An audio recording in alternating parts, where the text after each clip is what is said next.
to the weekend culture.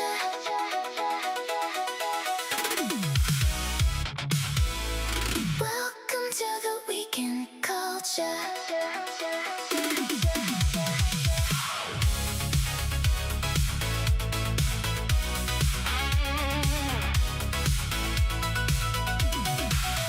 Welcome to the weekend culture. We push back, push back.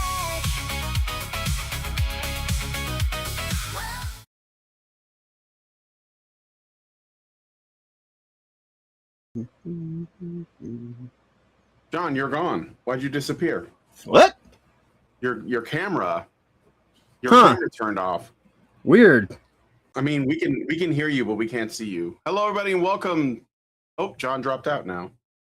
Maybe he'll be back. Welcome, everyone, to Honey Badger Arcade. My name is Brian, and hopefully I'll be here with John, problematic white guy. And this is the Weekend Culture, where we talk about the cultural news of the week and attempt to dig a little bit deeper. So I hope you guys are doing well and everything is good. I'm going to basically try to hang in there until John shows up before I start. But let me give a shout out to the people that are watching really quick.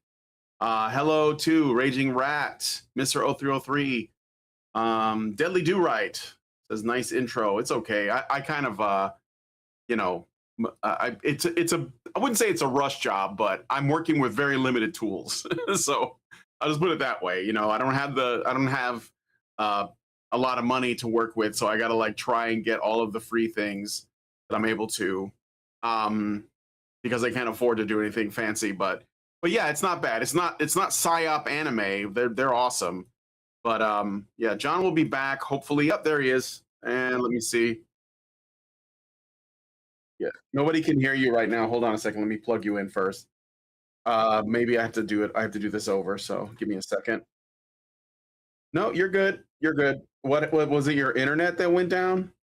I can only, it was weird because like nothing changed for me. I still saw the studio and everything, so I was like, I'll just log out and log back in, and hopefully that'll fix it. Thankfully, it did. So yeah, kind of weird, but we're good. We're all back now.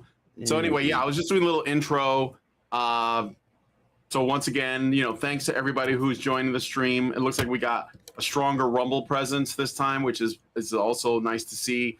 Although people on YouTube are totally welcome. A second host has struck the podcast. Yes. Saltpeter Taffy.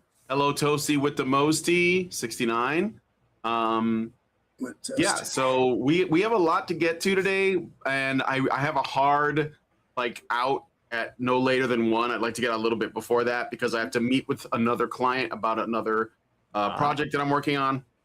All right. So, I will try not to waffle on things. No, it's all right. I don't have a lot of stories. But they are big ones. So, yeah. So this week, hello, Master Goa. Welcome to the show. This week, we're going to be talking about Mixtape. We're going to be talking about Christopher Nolan's The Odyssey. We're going to be talking about I wouldn't say resurgence, but now that I've been doing Gamergate for, 12 years, 13 years or so, we're basically seeing the old faces returning, and I'm just pointing and saying, yeah, yes, this is real. This has always been the case. Yep. And I guess on the one end of it too, it's vindicating. But it's also a little bit frustrating because I don't think people are taking this stuff seriously enough. I spent the last, I can say for the last 2 years, I've been talking about the carousel of bullshit about, don't get too caught up in the momentary names and faces of the week. Once you kind of identify who these people are, you need to just know that they are in the industry and they don't just go away because we complain. They may go under the radar for a while, but never go away. No, not at all. So, yeah. So yeah, we're gonna be talking a little bit about that, and also some kind of exciting news as well. Some good things that are happening because we're not the only ones that are frustrated with the state of our culture, and there is definitely people, even some people, that are making moves at the upper end and at the bottom level. So I have a lot of interesting and exciting things to share. So please, give this stream a like. Help me spread the word. Help me reach more people. Yes, because Gamergate is not. It's a never-ending thing. It's not something that is just going to be over because you got a couple of journalists to like, retract some statements. That's not the issue. The issue is it is ultimately a spiritual battle we're in. That is to say, we are fighting for the spirit of our times, like the sort of like cultural zeitgeist. And there are people who want to steer it a certain way, and there are people who want it to be left alone. And we're the ones that want it to be left alone, because the way it always worked is basically the way it should be. So anyway, with all that said, I think we should just go ahead and get into today's stories. So first, we got to talk about Mixtape. So like, I made a video about this on my channel already, saying that Mixtape is not even a game. But it's not. It's just not a game at all. Like, you should apologize to walking simulators like Gone Home and Firewatch for saying that those were not games, because this is really not a game. but let's talk a little bit about it, because that's not really like the meat of the issue here. Okay, so Mixtape, if you guys don't know, is a narrative adventure story experience, not a game, developed by a small Australian studio, Beethoven and Dinosaur. By the way, Beethoven and Dinosaur, holy Reddit, Batman. That's the most Reddit name for a studio ever. But it was released on May 7th. And the story follows three high school friends on their last night together, told through memories triggered by a licensed 90s alt-rock soundtrack with short mini games, which aren't really games because you can't fail them, and stylized visuals. And it runs for about 2.5 hours. The whole game is 2.5 hours long. Yeah. Okay. Just long enough to ensure you can't get a refund. Yeah. The game received strong reviews from critics. What I'm saying is positive reviews, like like IGN and these big companies. They gave it like IGN a 10. gave it a perfect what? They gave it a 10. Yeah, They gave it a 10. score. IGN gave it a perfect score. Yes, they gave. Look, let's back up for a second.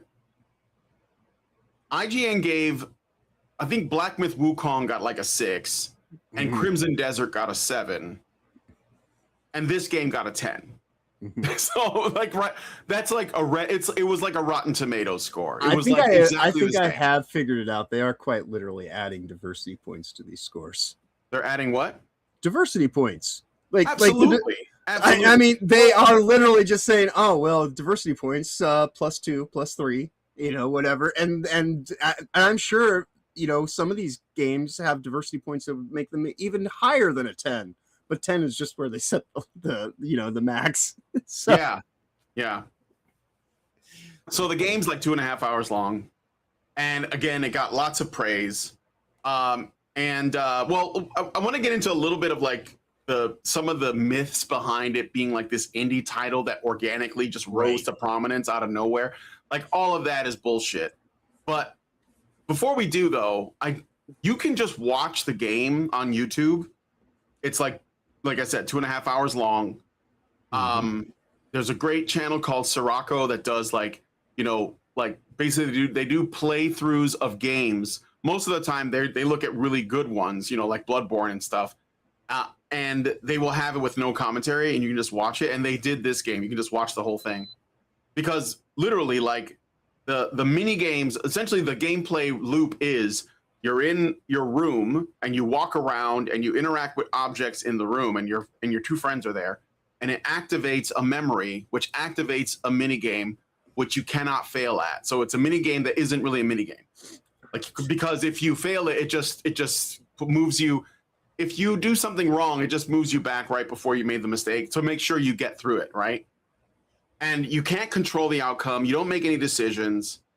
Like, it literally is. I remember I was talking to Grok, right? And I was like, is this a game? And Grok was like, yeah, it's a game. And I was like, so how do you affect the outcome? And it was like, well, you don't. It's just kind of an experience. And I was like, so then would you say, and well, actually Grok said, it's like a choose your own adventure book. It tells a story. And I was like, yeah, but in choose your own adventure books, you can die. Like, I used to read those, right?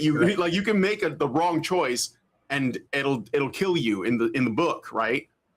And Grok was like, you know what? You're right. It's not a game because you can't affect any outcome at all. Like even Heavy Rain, like the David Cage games, for whatever you want to say about them, there's like usually a bunch of different endings, right? Oh yeah, there are branching storylines and everything. Yeah, this doesn't even do that. Yeah. Yeah. So like if you don't, so even David Cage's game, which David Cage games, which I guess I'm hesitant to call games only insofar as I don't feel like they are games you can get better at. And I feel like there's something about games where you improve at them that makes them games, you know, like if you play baseball and you get better at baseball, then, you know, you can hit the ball more often, hit it further, catch better, whatever. But if it's just like purely narrative driven, and in the David Cage game specifically, you can fail at everything and still tell the story. You can do everything wrong. You can put the controller down and it'll still play the story. You'll just get like, you know, I guess one of the worst endings or whatever.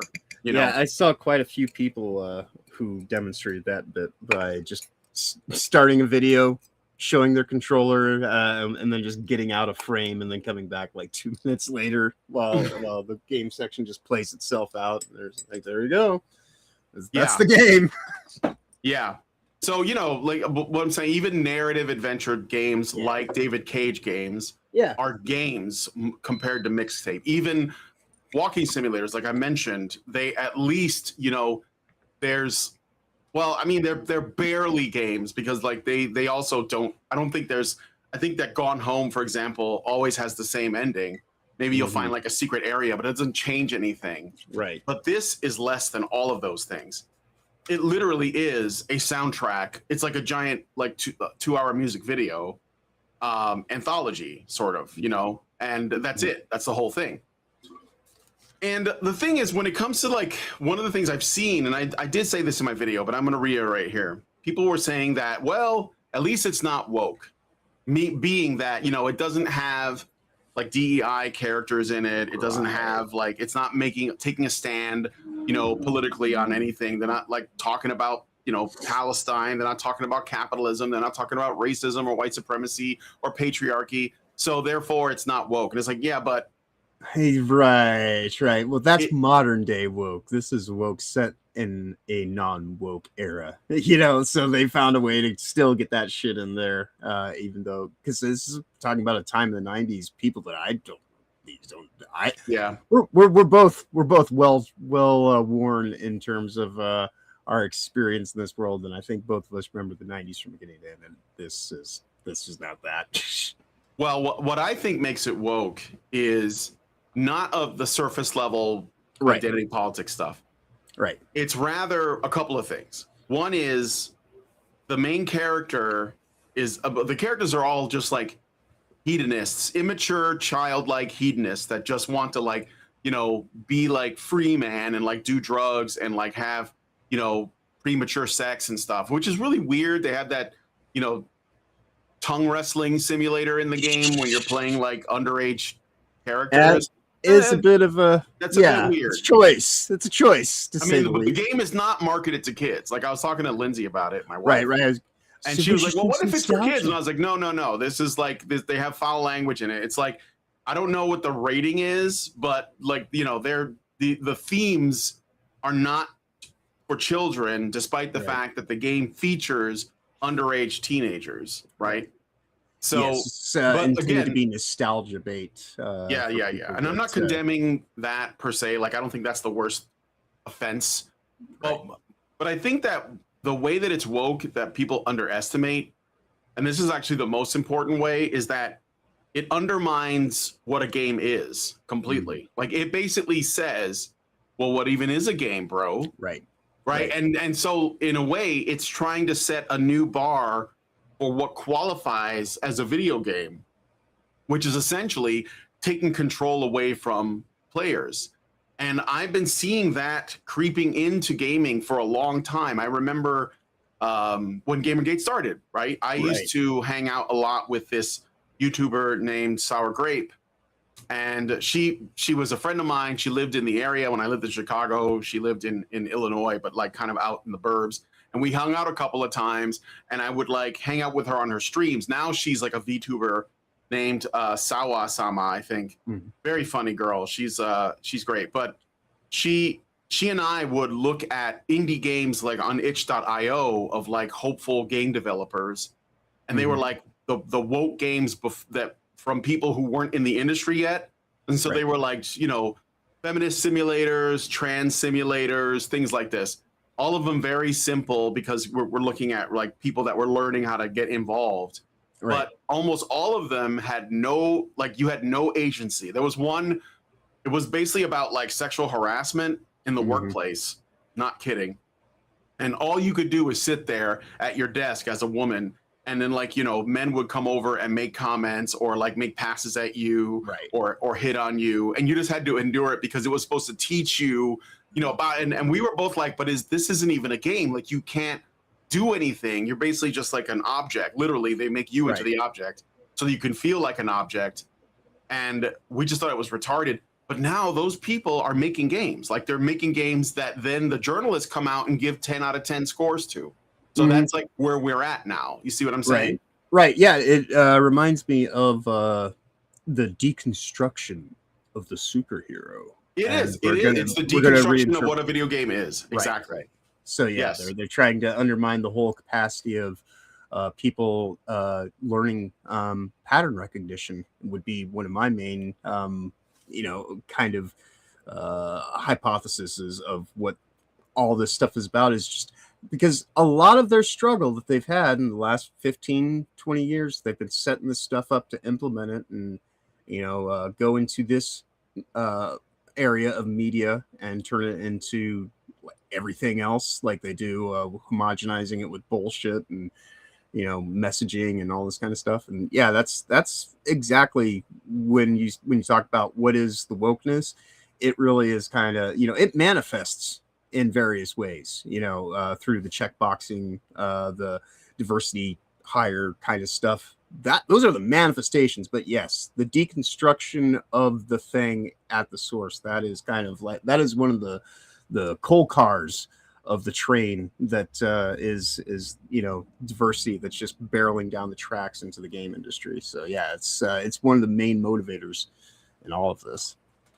Yeah, everything is deconstruction now. Everything is postmodernism, and it's all, the purpose of all of it is to demoralize you, to make you think that there is no. It's not just you mentioned superheroes. It's not superheroes. It's just heroes in general. Right. It's anything that asserts itself and wants to affect the world. It's attacking that kind of like the masculine urge to change the world for the better. That's what's being attacked. Right. That's why they're basically creating experiences. And they call them that. I don't know if you guys have heard the language around what a video game is change even over the last 10, 15 years. They've been calling them experiences rather than games, or they've been trying to use those terms interchangeably, because games are something that you either you get good at or you suck at. Like there's a skill, you know, there's like a skill level that's expected of you. So you have to get good at them. There is, you are an agent in them. This makes it different from any other medium where, you know, you can affect things. And generally they are something that men like. Like men are the overwhelming majority of gamers. Don't at me with the stats. I know what women are playing. It's fucking Candy Crush. But, or farm or some kind of like, you know, like Stardew Valley or something. But cozy games, things like that. Yeah, and look, there's a place for those. I don't care. Like I don't even care. Right, but I wouldn't. You could be in the gaming space playing those games, but I wouldn't. I wouldn't call you a gamer. That does not make you a gamer. Yeah. So, but like, you know, I think that there's always been this shift, and I don't know if you guys have heard me say this before, but I've said that they're trying to take the gaming industry and turn it into Hollywood. One of the ways you do that is you take away the agency, because Hollywood is all about feeding you stories, right? Feeding you stories that have a specific, you're supposed to feel a certain way about, you're supposed to have a certain view of the world about, based on what they choose to tell you, what they choose not to tell you, and how they choose to tell you the story. Video games kill that because they let you decide how that plays out in many cases, right?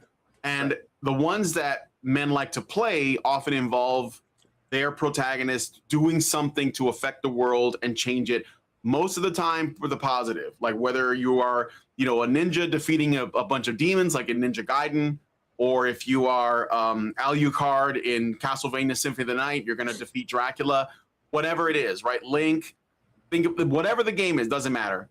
You're usually up against something and you're trying to defeat it, right? They don't like that because unless, of course, they can make that and somehow subvert that also, which they often do as well. So let's talk about like the company that made this. So the game is developed by a studio called Beethoven and Dinosaur. And it was published by Annapurna Interactive. Annapurna Interactive is founded by Megan Ellison. Okay. That's a familiar name. Megan Ellison is. So that's a Nepo baby. 100%. Megan Ellison is daughter of billionaire Larry Ellison. He's like one of the richest guys in the world. And he basically is one of the people that runs Hollywood. I'll let you all just conclude whatever you want from that. Co-founder, also highly invested in Palantir. Not that should give anybody any concerns in this day and age. Co-founder of Oracle as well. Right. Yeah.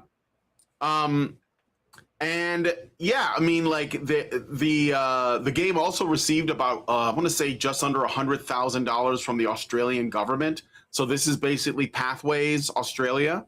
That's another one to consider. I think it was Victoria. They're based out of. That's Victoria in Australia. Yeah. So you're getting government money. You're backed by Megan Ellison, founder of Annapurna, who is the daughter of Larry Ellison. And also Larry Ellison bailed out his daughter Megan because she also was getting involved with film. Like I think they worked on Skydance and Paramount, which is part of Paramount now. And so, that's all connected as well. And it's also worth pointing out, just as an aside, that Larry Ellison has donated tens of millions of dollars to the Friends of the Israel Defense Forces, a nonprofit that supports Israeli soldiers. This includes a record $16.6 million donation in 2017 and a $10 million donation in 2014 used for training facilities, scholarships, and benefits for IDF troops. Just saying, as an aside. And isn't it weird? I mean, isn't it? Why would you be so interested in a non-game like this? And you also have these other involvements, these other entanglements, as it were. The noticing will continue until morale improves. Is all I will say about that. Right, exactly. Yes, so any other thoughts on this before, John, you want to say anything else about this before I move on to the next story? And you guys in the chat also let me know what you guys want to say. Well, I mean, it's just, it reminds me of 2 years ago when I was doing my search into what I could find out about Kim Belair at the time, and all the stuff that I found out with her involvements with Ubisoft, specifically to set up all the, a lot of the funding models that are currently in play and all of this kind of shit. So yeah, the whole idea that these are indie games, that has been well exposed for a couple of years now about how that is the furthest thing from these games, as you mentioned, they profit off the front end. This is not even about selling a game to anybody who is looking to purchase it. They're wanting to sell this to like fucking schools and shit like that. Find ways that they can get, get this into more spaces where it can be acceptable and just kind of seen as like, something that, will help kids. Maybe not this game specifically, but just like the whole concept behind these things on how they go about setting them about, because they just want things that are pre-approved, because they're effectively just pulling the one world government line of messaging, and we are clearly very much within the corridor of them trying to tighten the noose through all these data centers and all the other bullshit to just make people just passive in life. And I think that's a lot of the idea too on trying to make the games themselves more passive, is to just kind of train people in their level of interactivity or lack thereof. And so they're just trying to teach people to just sit back and just take it. Yeah, these are humiliation rituals.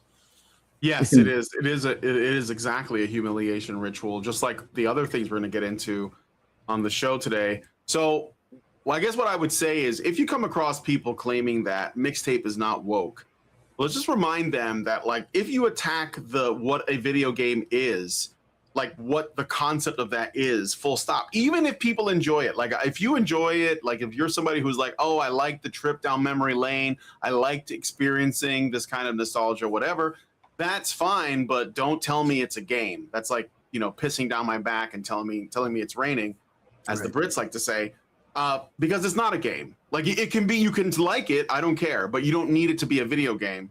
And I think that this is like a byproduct of like when video games were very, let's say, like kind of like considered to be nerdy, and like they were a little bit looked down on, like people who played them. You remember those days? I remember those days when you were looked down on for being a gamer, when gaming wasn't mainstream.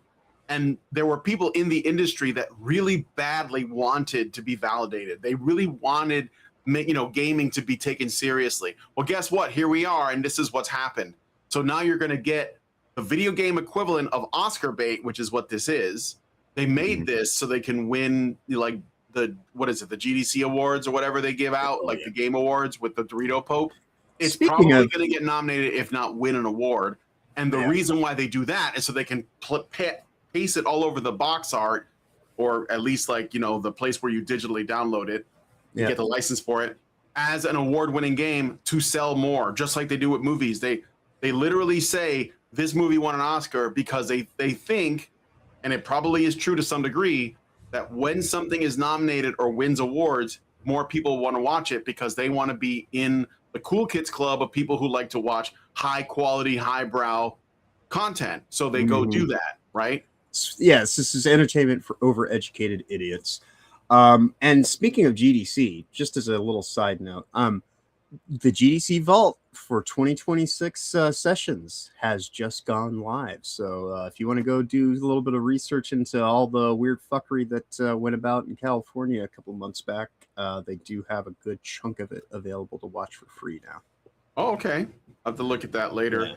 I do have one thing that came out of the GDC that I thought was interesting.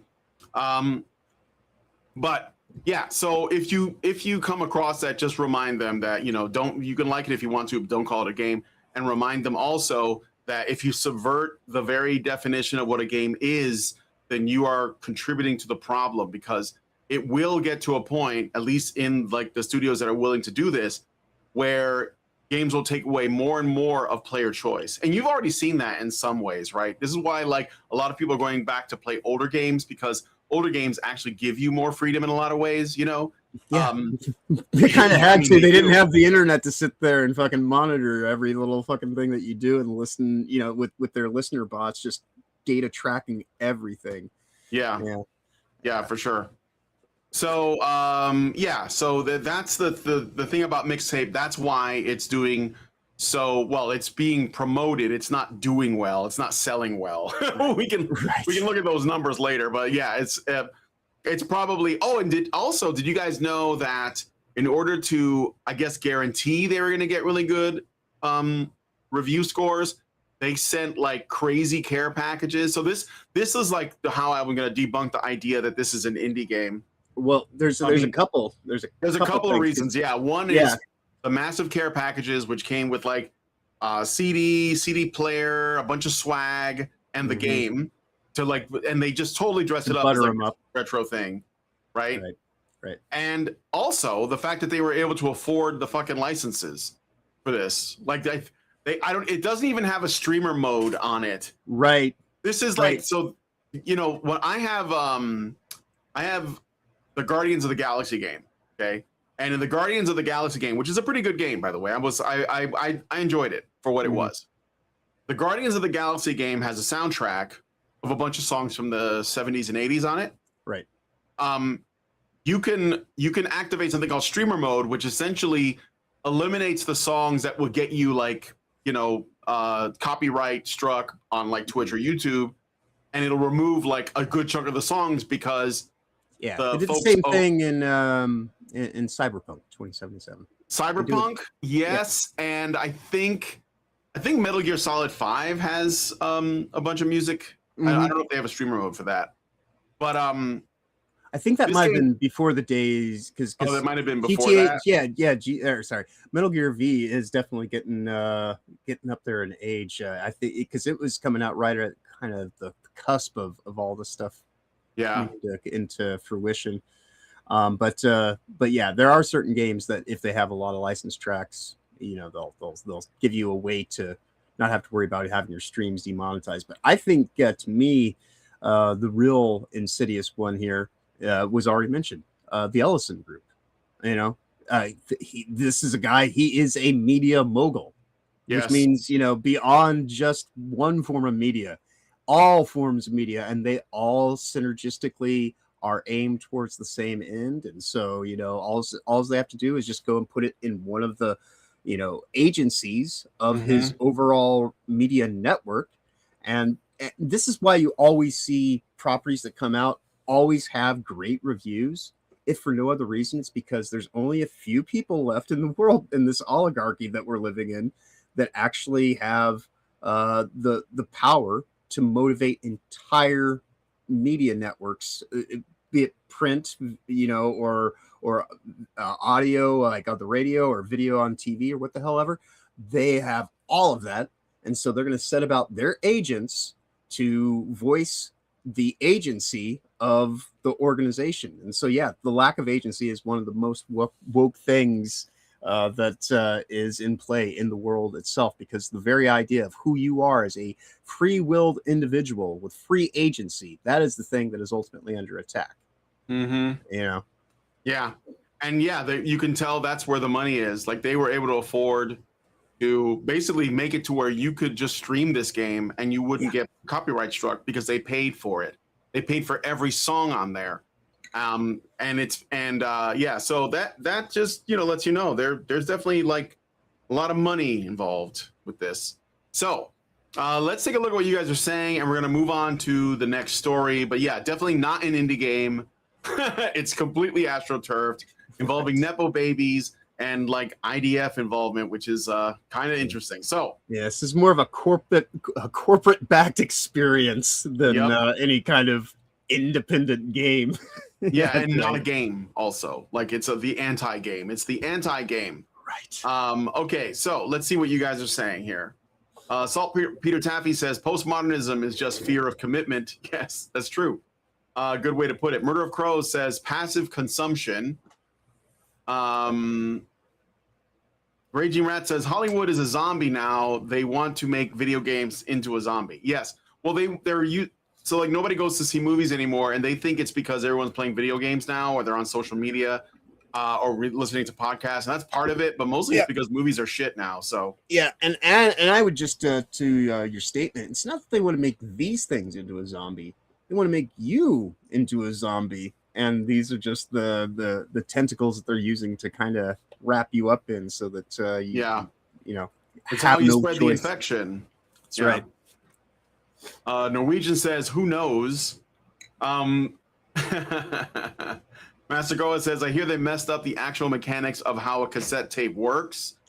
Oh, I don't know. Maybe. Well, these people don't. The thing is, it's a studio based out of Australia that's trying to like represent American '90s culture. So this takes place in like Portland or some area in like the Pacific American Northwest. Northwest somewhere. It's a made up place, but it's basically like Portland or Seattle, because that was like the '90s thing, was like grunge and Seattle and shit. So, but like the people who made this don't even know. There weren't even Americans. Like, that's the thing that like kind of annoys me, right?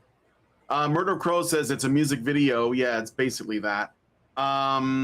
Let's see. Raging Rat says yes, the player choice will be like in Fallout 4. Yeah, I'm gonna play through that one, and I've never played Fallout 4, but I'm gonna play through it to give my thoughts. If you play it as an action adventure game first, It's fine. it's Yeah, don't think of it as an right, RPG. but don't think of it as a Yeah.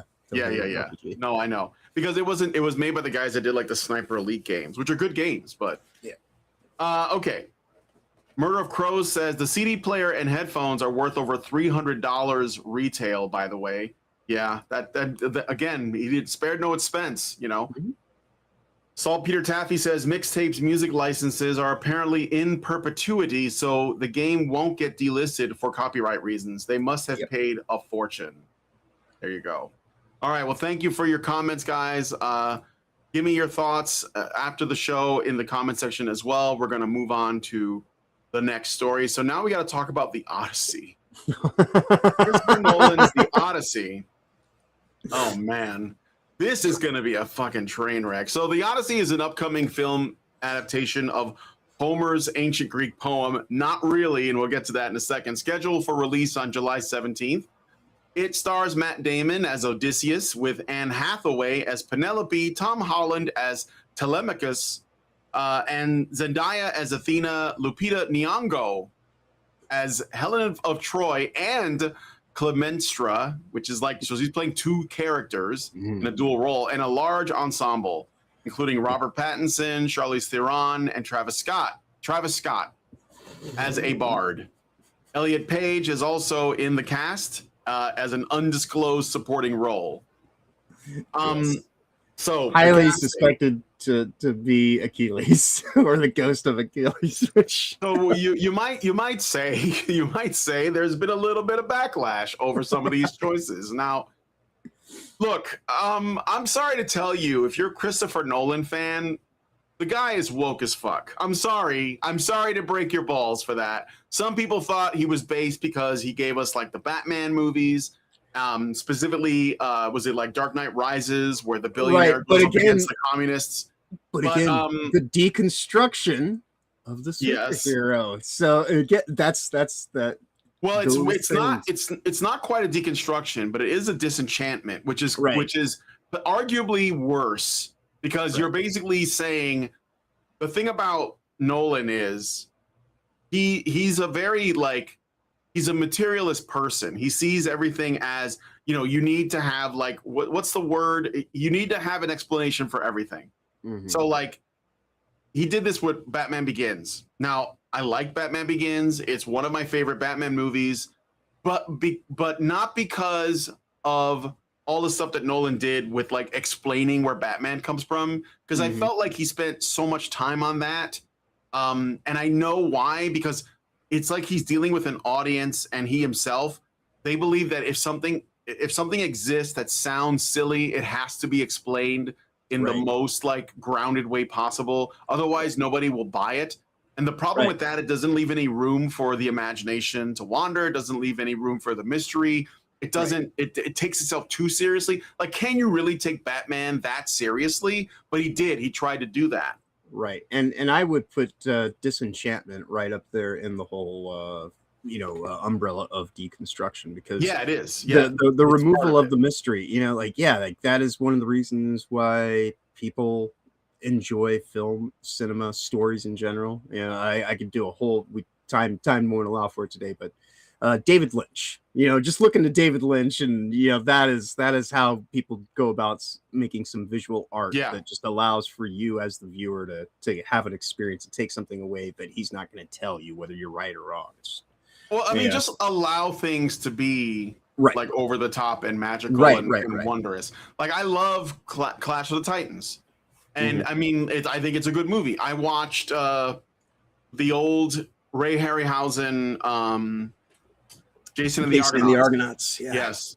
Or there were mythological monsters. He fights a Hydra in it.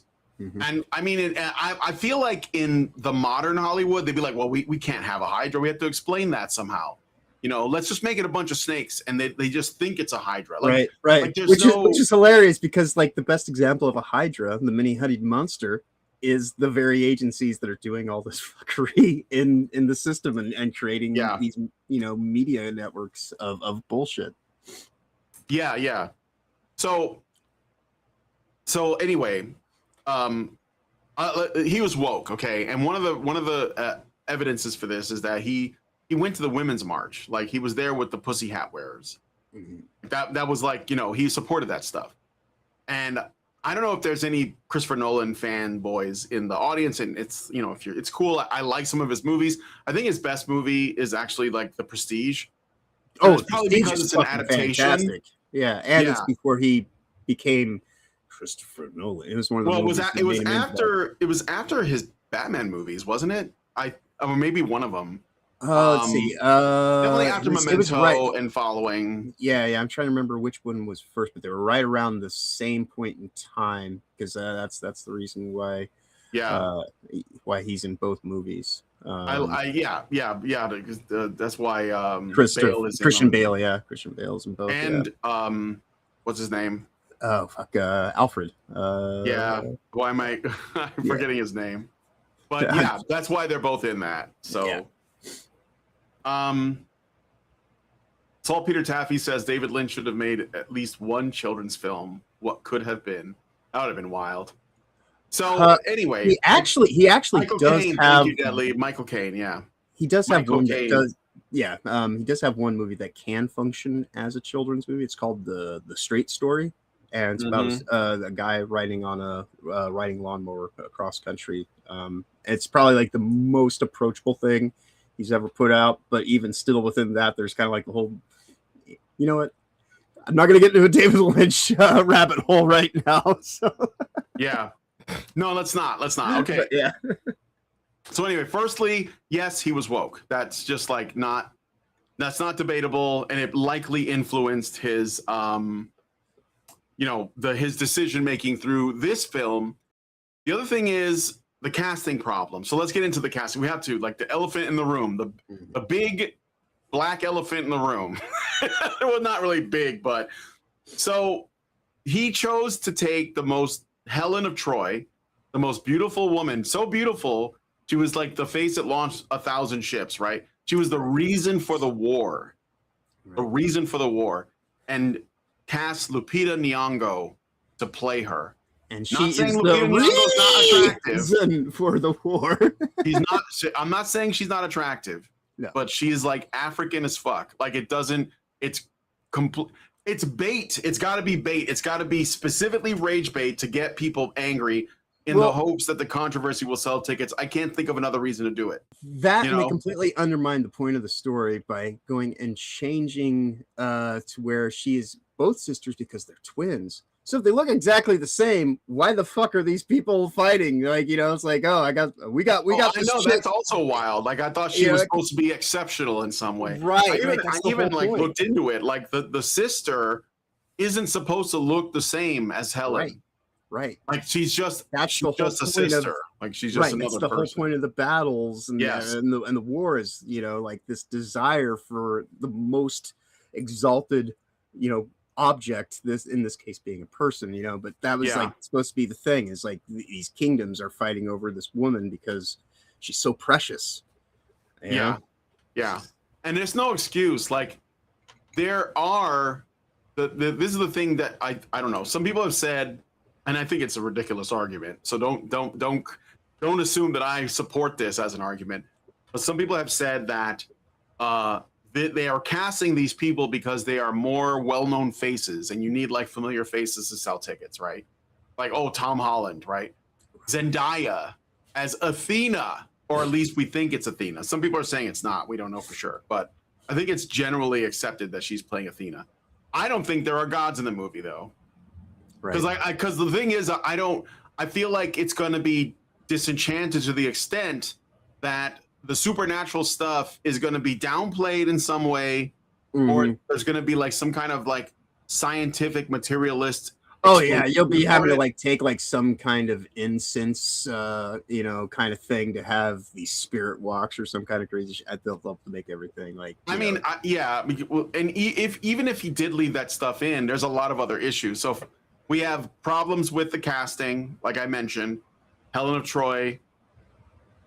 Travis Scott, the rapper that got some people killed at one of his concerts, is apparently going to be playing some kind of bard in the movie.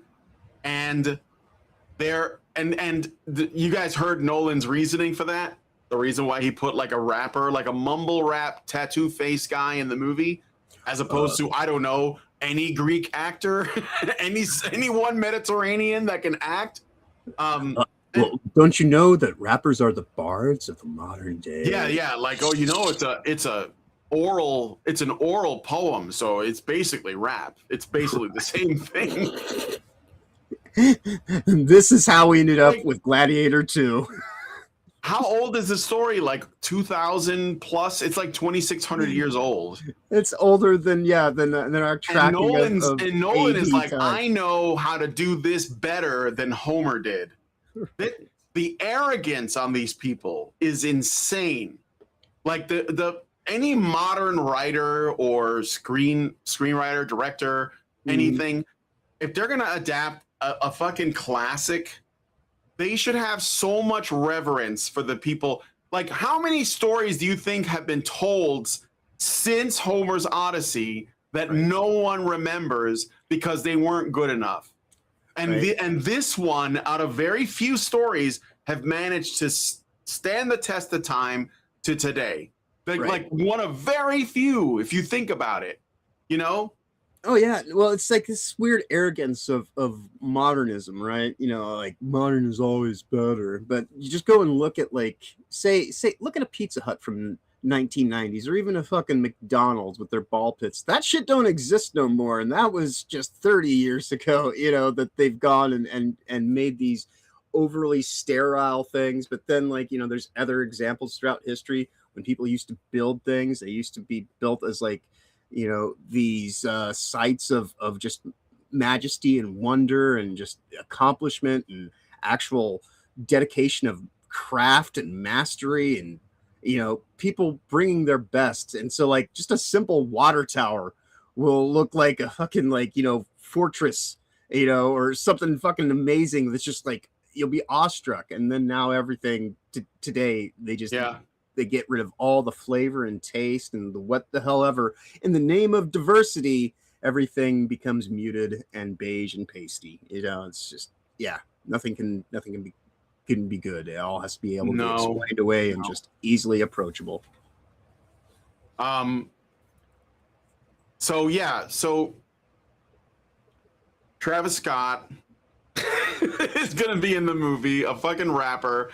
We're gonna assume that he's gonna act about as well as any other rapper that's crossed over in the film. So get ready for something like Ludacris.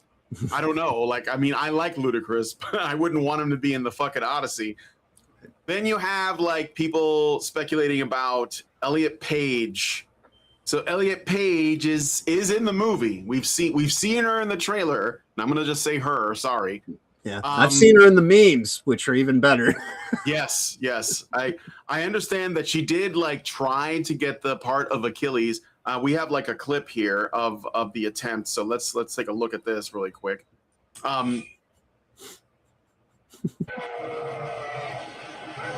right, hold on a second. I gotta get the audio because we gotta see the audio.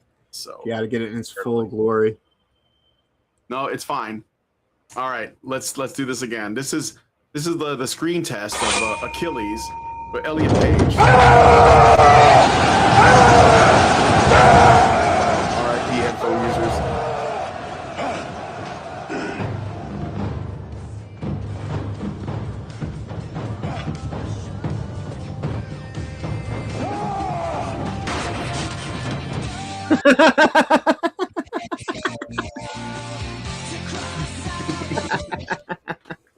Okay. I love those. So unfortunately, you know, she's just gonna be playing another role. I gotta. Somebody's, like, making spam, putting spam in the chat, so I'm gonna have to, like, delete this forever. Sorry, don't come in here dropping links. Yeah, I'm gonna share fucking viruses with my audience. But yeah, so she is gonna be playing, like, I don't know, some undisclosed character. We don't know for sure. But it doesn't matter because, again, Nolan he's sending mixed messages. On the one hand, he's like concerned about like accuracy, right? And of course, his justifications, like for example, saying that, oh, epic poems are basically rap music, so I'm going to use this because that's me like rationalizing like the choices I'm making, and you're not allowed to criticize. Also, he thought the idea of the Trojan horse being like this big wooden thing on wheels and was being given as a gift is silly.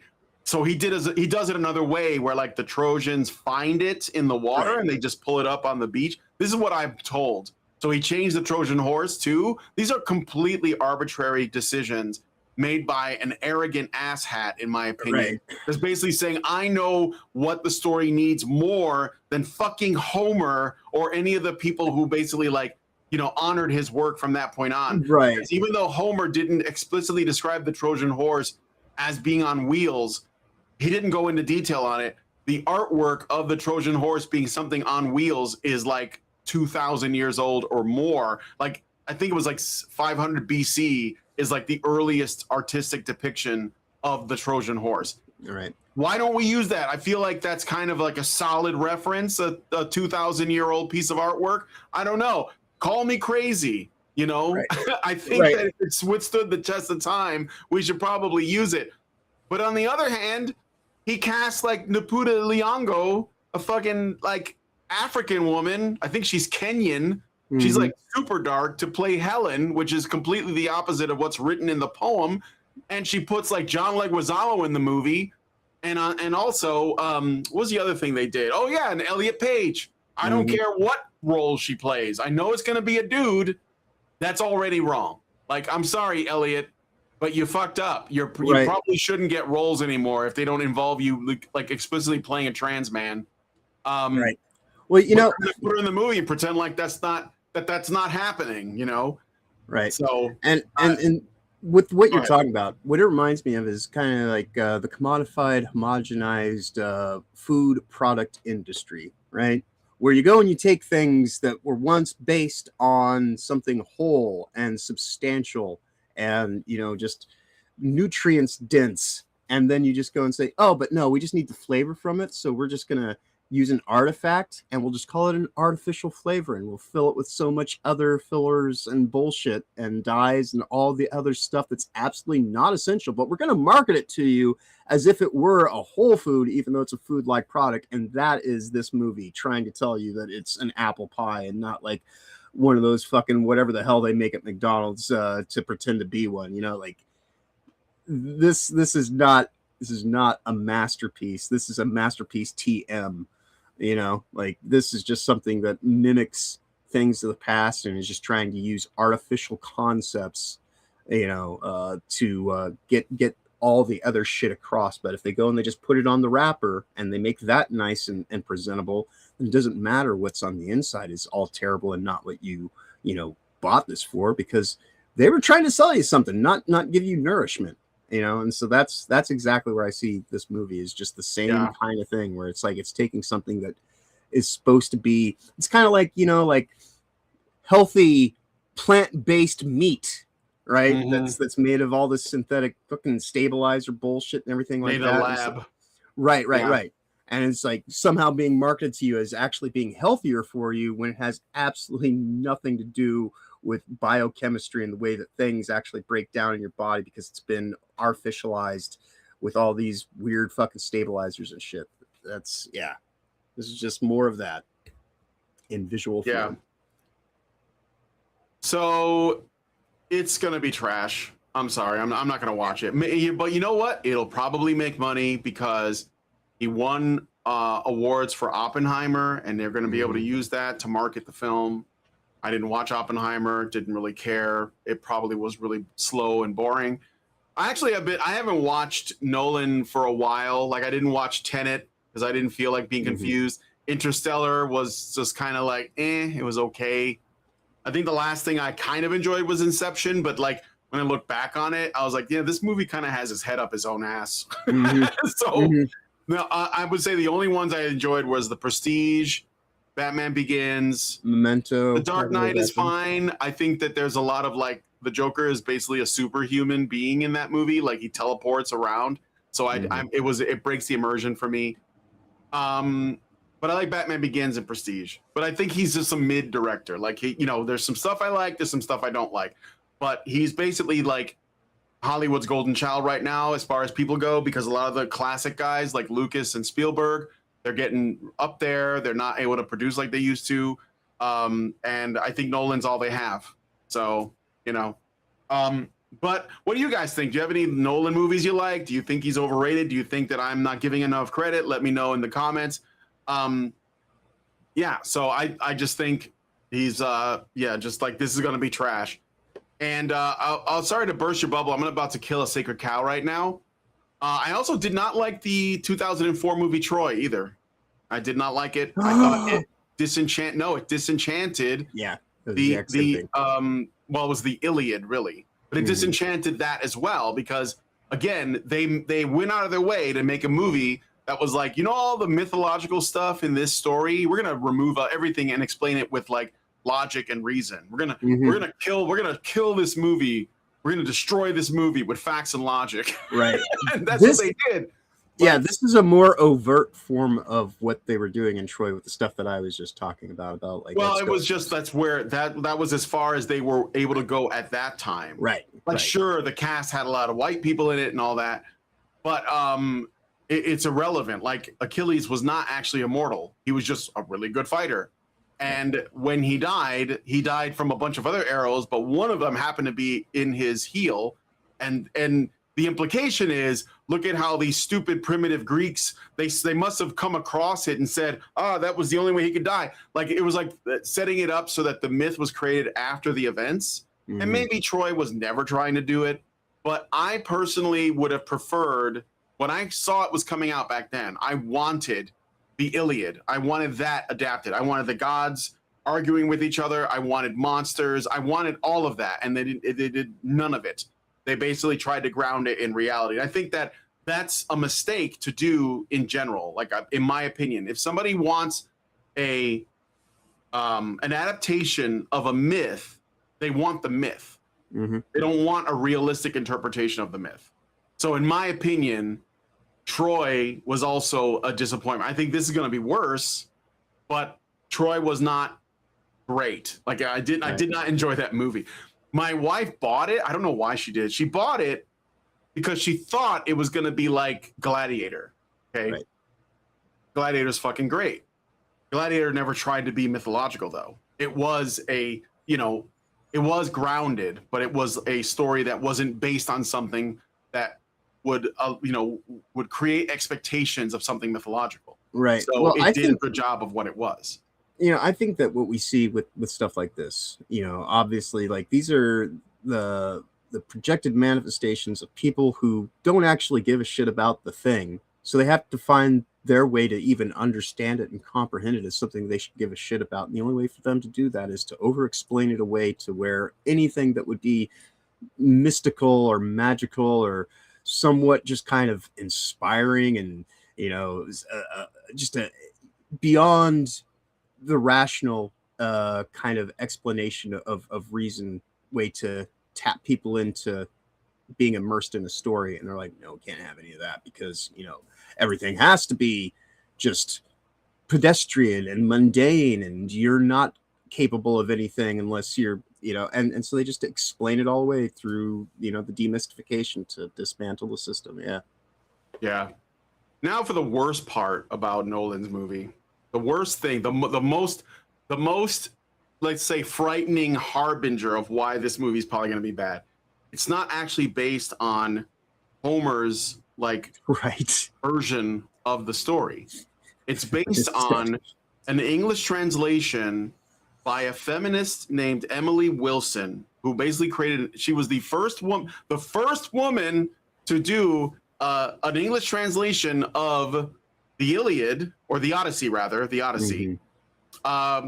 It's applying a feminist lens. They're basically putting, she did a translation, but she didn't just translate the movie. She did, you guys know what sensitivity readers are, right? You know what sensitivity readers are? She basically gave it the sensitivity reader treatment and made the female characters more prominent in the story and altered some things, changed some language around to basically highlight the more problematic parts for what they are as she interprets them.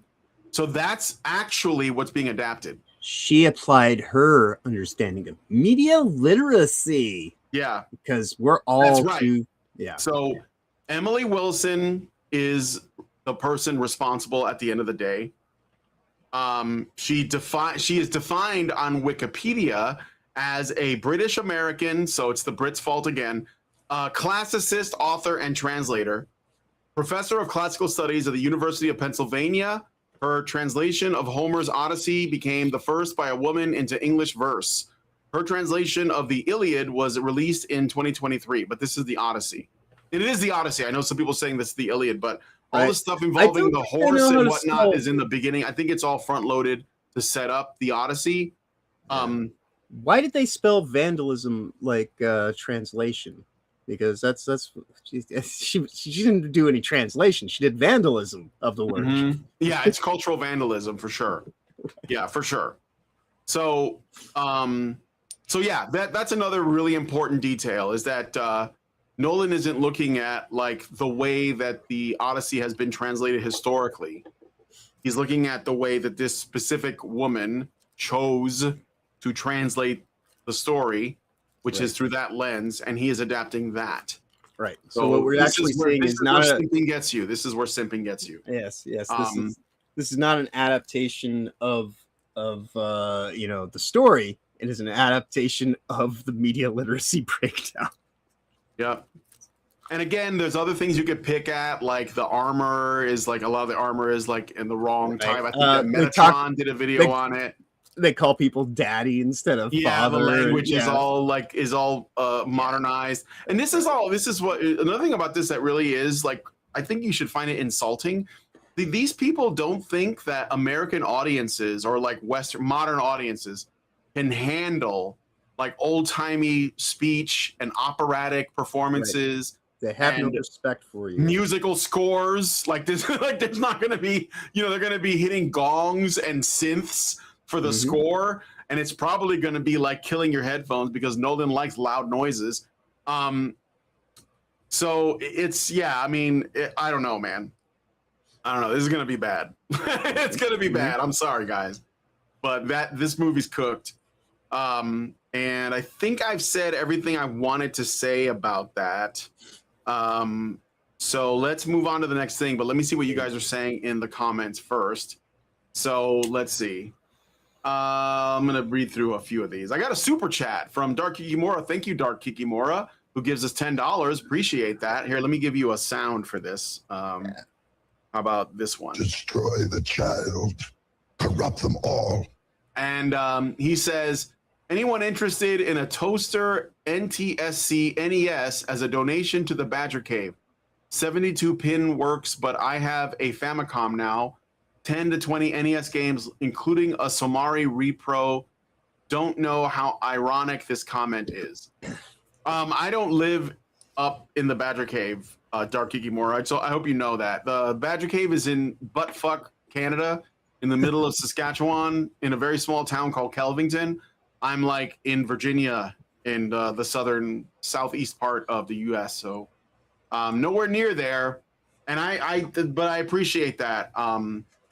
But I do have access to Nintendo games already. Let's see what else you guys are saying. Norwegian Black Templar says Unbunga of Somalia, the face that launched 1,000 ships in the opposite direction. Raging Rat says Spider Boy can't act though. Same for the Z chick. Yeah, no, they just put people in things now. They don't have to know how to act anymore. They're putting rappers and shit. Rappers that can barely speak. they're having them play characters. Like, I pine for the days when DMX was acting because he was so much better than these people now. Travis Scott is one of the reasons people hated fucking WrestleMania. Not the one that just happened last month, but from last year. Yeah, he was one of the biggest sour notes in that whole symphony, and just went over like a brown noise. And yeah, he's not good. He doesn't really have talent, skill, or ability. He just has position. No, nobody is. Nobody gets Nobody's vetted. They just get placed in positions. Like they're just like you're the person now. Yep. Norwegian says if they want modern day bards, then look no further than power metal. Yes. Deadly Do-Right says they need to treat it like Peter Jackson treated the Lord of the Rings. Yes, they're not going to though. That's way too much respect. And unfortunately, I think it is ultimately about destroying our Western history because like Homer's is like a part of that, you know.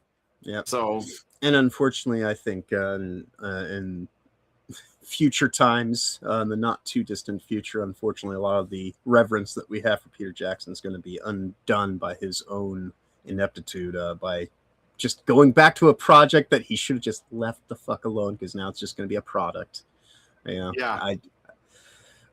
We got Stephen Colbert kissing Pedro Pascal as the writer. Pedro Pascal, the new man. He is the new man. Right. That's why. Yes, they want you gay, guys. They want you to be gay. So, Raging Rat says, "Yeah, that movie sucked." I'm right there with you, Brian. Yes, I mean, I wouldn't want to own Troy. I don't think it's like the worst thing ever, but like it's not the Iliad. That's all I'm saying. And I wish it was, because it was like one of those things. It was just like the Trojan War. I wanted Odysseus' story because that's my favorite story of the Greek stories, because it's the only one that doesn't have a demigod as the main character. It's not Heracles, it's not Perseus. It's a regular guy that's just smart. That's what Odysseus was. He was the Batman of ancient Greece.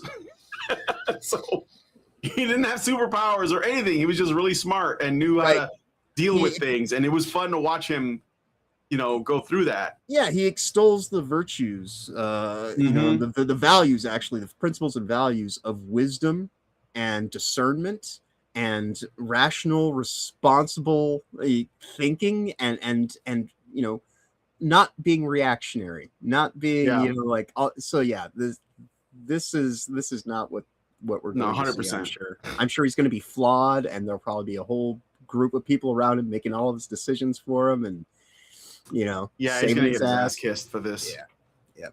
Mari Ribarik says, at least Brad Pitt resembled Achilles, golden-haired and quick of foot. Yes, no, for sure. I think it was good casting. I just wanted mythical things to happen in the movie, and I didn't get that.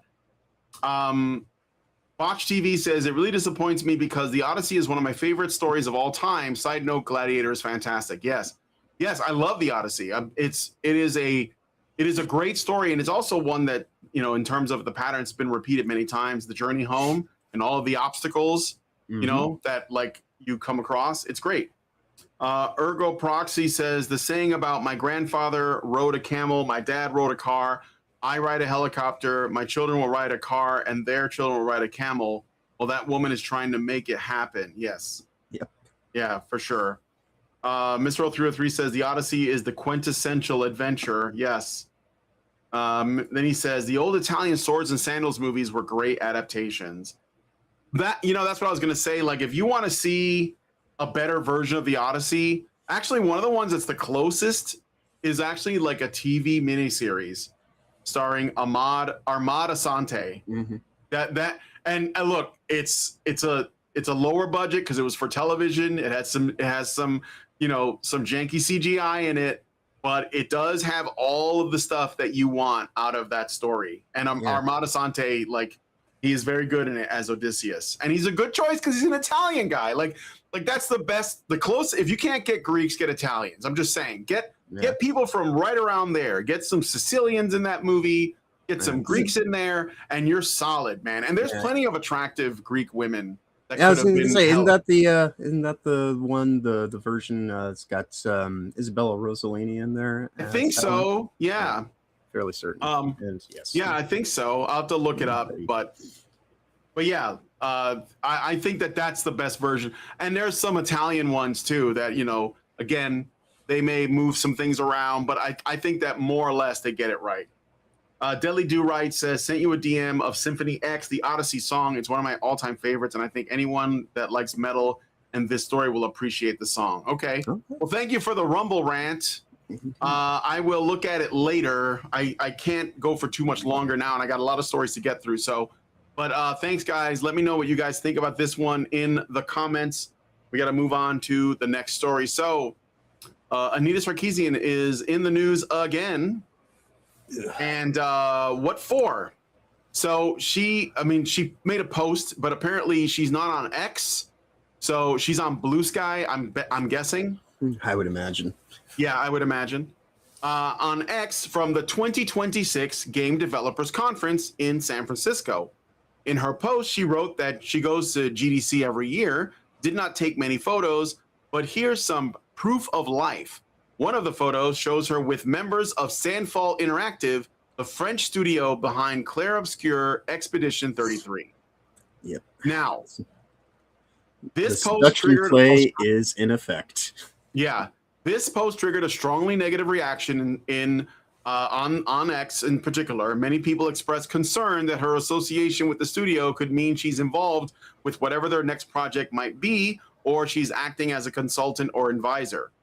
But there's no evidence that she's working with Sandfall Studios at all. She may, and I think this is worth pointing out, she may just take the picture with them to Poison the well. as bait to get rage so that she can cry victim and make more money.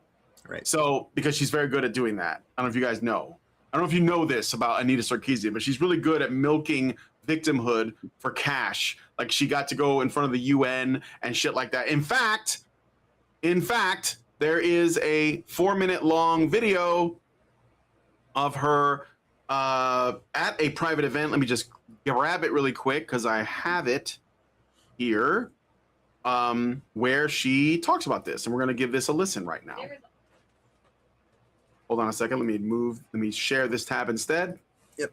So first of all, with the Expedition 33 thing, again, it might not mean anything, but if Sandfall makes another announcement, I strongly suggest you look into it to find out if she's involved. That's all I would say, if you care. There is always resistance to challenging the status quo. There's always resistance and backlash. So I think that maybe I can illustrate this with an example. So I don't debate people. For years, No shit. these Clearly. assholes on the internet are like, debate me. Like, I'll pay you 10 grand if you debate me, blah, blah, blah, blah, blah. And I'm just like, no. And the reason because I'll lose. is because it is a lot harder. When you're perpetuating the status quo, you can use 2-3 words to get your point across. When you're challenging the status quo, you have to unpack the status quo and then provide a vision for the future and the alternative vision, right? So you are immediately in a losing position, right? Like you can't win that. There's no way. And so I think for me, But they run all everything. of the work that anybody They does literally is are the challenging status quo. Right. to build more progressive, a more progressive, more social justice world is immediately confronted at every turn, constantly with that type of resistance. Right. It's a lot But of like, Anita, how do you phrase things in a way that is accessible to the largest audience possible while retaining the core of what you're trying to say without dumbing down what you're trying to say, right? I loved what Bell Hooks was such a huge inspiration to me when I started. Bell Hooks is who the talked worst. about how she used pop culture in her classroom as a way to engage with students on issues of difference and transformative justice, and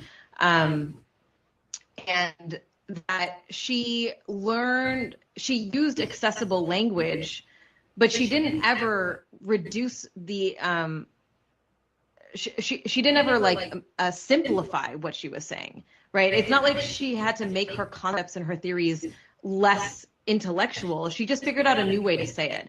And I think for me, in the bulk of my work in the past has been a lot of like, how do I phrase things in a way that I can get the most people to understand or to hear me or to get on board, right? I spent a lot of time thinking about, there's this spellcasting. This concept called the spectrum of allies. It's kind of like a half circle. And over here you have your closest, most ardent allies that will always be on board. And over here you have the people that want you to die and hate you and think you're the worst ever. And in the middle you have the people on the fence. And I spent most of my career talking to these people, right? Because they're the people who could go one way or another, and that can create a larger sort of cultural shift, right? As So you we're look talking to about exploit building a people that critical are mass. naive and just wanting the thing. Well, But she's not lying about anything that she's Right. saying here. No, she's telling she's- you this is the tactic the left Right. uses. Right. This He's is the not most honest- lying. Yeah, this is the He's most honest talking been in one to, of these she's things. using rhetoric and the fact that she's a woman, because that's, I'm sorry guys, but that's a big part of this, to get people to side with her. Right. And she's using, like, you know, consensus from people who are already in power, like I said, the status quo, Right. to nudge people towards her side by framing her enemies as murderous, which is why she said the people who want to kill you. She's doing the technique right now while she's talking to the people in this conference call. She's actually propagandizing them as she's explaining how she propagandizes people. Right, right. And she is quite literally the agent, representing the agency of the status quo by doing all this homogenization of you know, concepts and saying, oh, but we have to explain it away. And to, you know, it's like when I'm always talking about where you can find information is generally in the place that's the most boring and mundane, that most people don't even look at it, because that's what it is. They use their spell casting in this part of everything to talk to people that are more susceptible to not wanting to offend anyone or this or that. And so yeah, like her trying to act as though she's somehow this rebellious figure who's fought against the institutions. You are the institution. You are a manifestation of what the institution was looking for specifically. Like you're not, like, she's the furthest thing from somebody who's, of course, who's but she trying knows that to though. take this But she's thing really down. good Yeah. at framing. Right. She's really good at framing herself as the underdog. That's the most Right. important part of the grift, is to always be the underdog. Yep. But let me finish this. Yeah, she is the status quo for sure. And like it's evidenced by the fact that like I was saying at the beginning of this video at the stream, is that the people in the industry from AAA all the way down to indie, so it doesn't matter the size of the studio, they all want to elevate gaming this as some kind of higher art.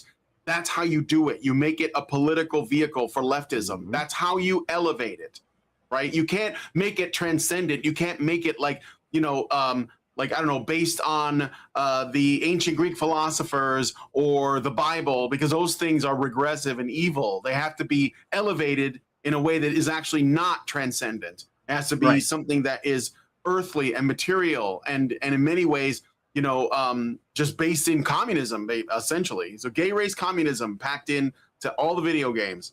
So Right. anyway, I'm gonna let her and- finish her point. Right. But Well, I was just gonna say real Them- quickly, if she was everything she claimed to be, she wouldn't have been invited to the UN. She wouldn't be as successful as she is, because if you're actually rebellious in this space, doing the things that she's proclaiming that she specializes in, those are the people who actually get resistance. And you have not gotten anything close to resistance. yeah, you haven't Everything been has just you been haven't laid down been in front of you. yeah, you haven't been Charlie Kirked. Right. So apparently, yeah. there's a specific kind of language I would use to talk to them versus talking to people that are already on board, and I can use all the internal lingo and all the academic speak and all that kind of stuff, right? It's the preaching to the choir model. So I don't know. That may have been a tangent, but I think about that a lot in terms of what are the challenges, like, and even in your workplace, right? You think about, like, if you're trying to make change, or like ERGs are trying to do stuff, like, you have to think about how you present your message and how you talk about stuff.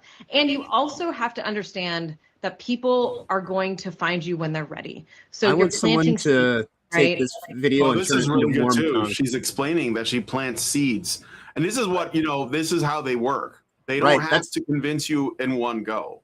Yeah, that's what I'm saying. You could take this footage and just do a face change to being Worm Tongue from Lord of the Rings, and Mhm. exact same thing, you know? Yeah, for sure. You're just like, you know, if you share a little snippet here and there, and somebody argues with you and whatever, and they come back 2 years later and they're like, oh fuck, I know what you were talking about now. This happens to me all the time. I get so many messages from people who are like, well, I was a shitty Gamergator and I'm sorry and I know better now. And I think some of it is age. Like, not that Gamergate was only kids, but it's age, and it's also what we're talking about is this systemic shift that has happened over the last decade, that, like, while we've had extremely regressive politics and an extreme backlash to the progress, Orange we man have bad. seen a progressive shift. Like, let me tell you, in the middle of 2020, when, like, the big Black Lives Matter protests were erupting, hearing mainstream people say the word white supremacy was a fucking shock, because as like activists, we were using the word all the time, but we would not use it in like mixed company, because people didn't understand that white supremacy wasn't just like Nazis, right? And the fact that that is now mainstream and we're saying that word and we're talking about capitalism, like it's not just the air we breathe, it is a system that could change potentially. Like this shift is happening, right?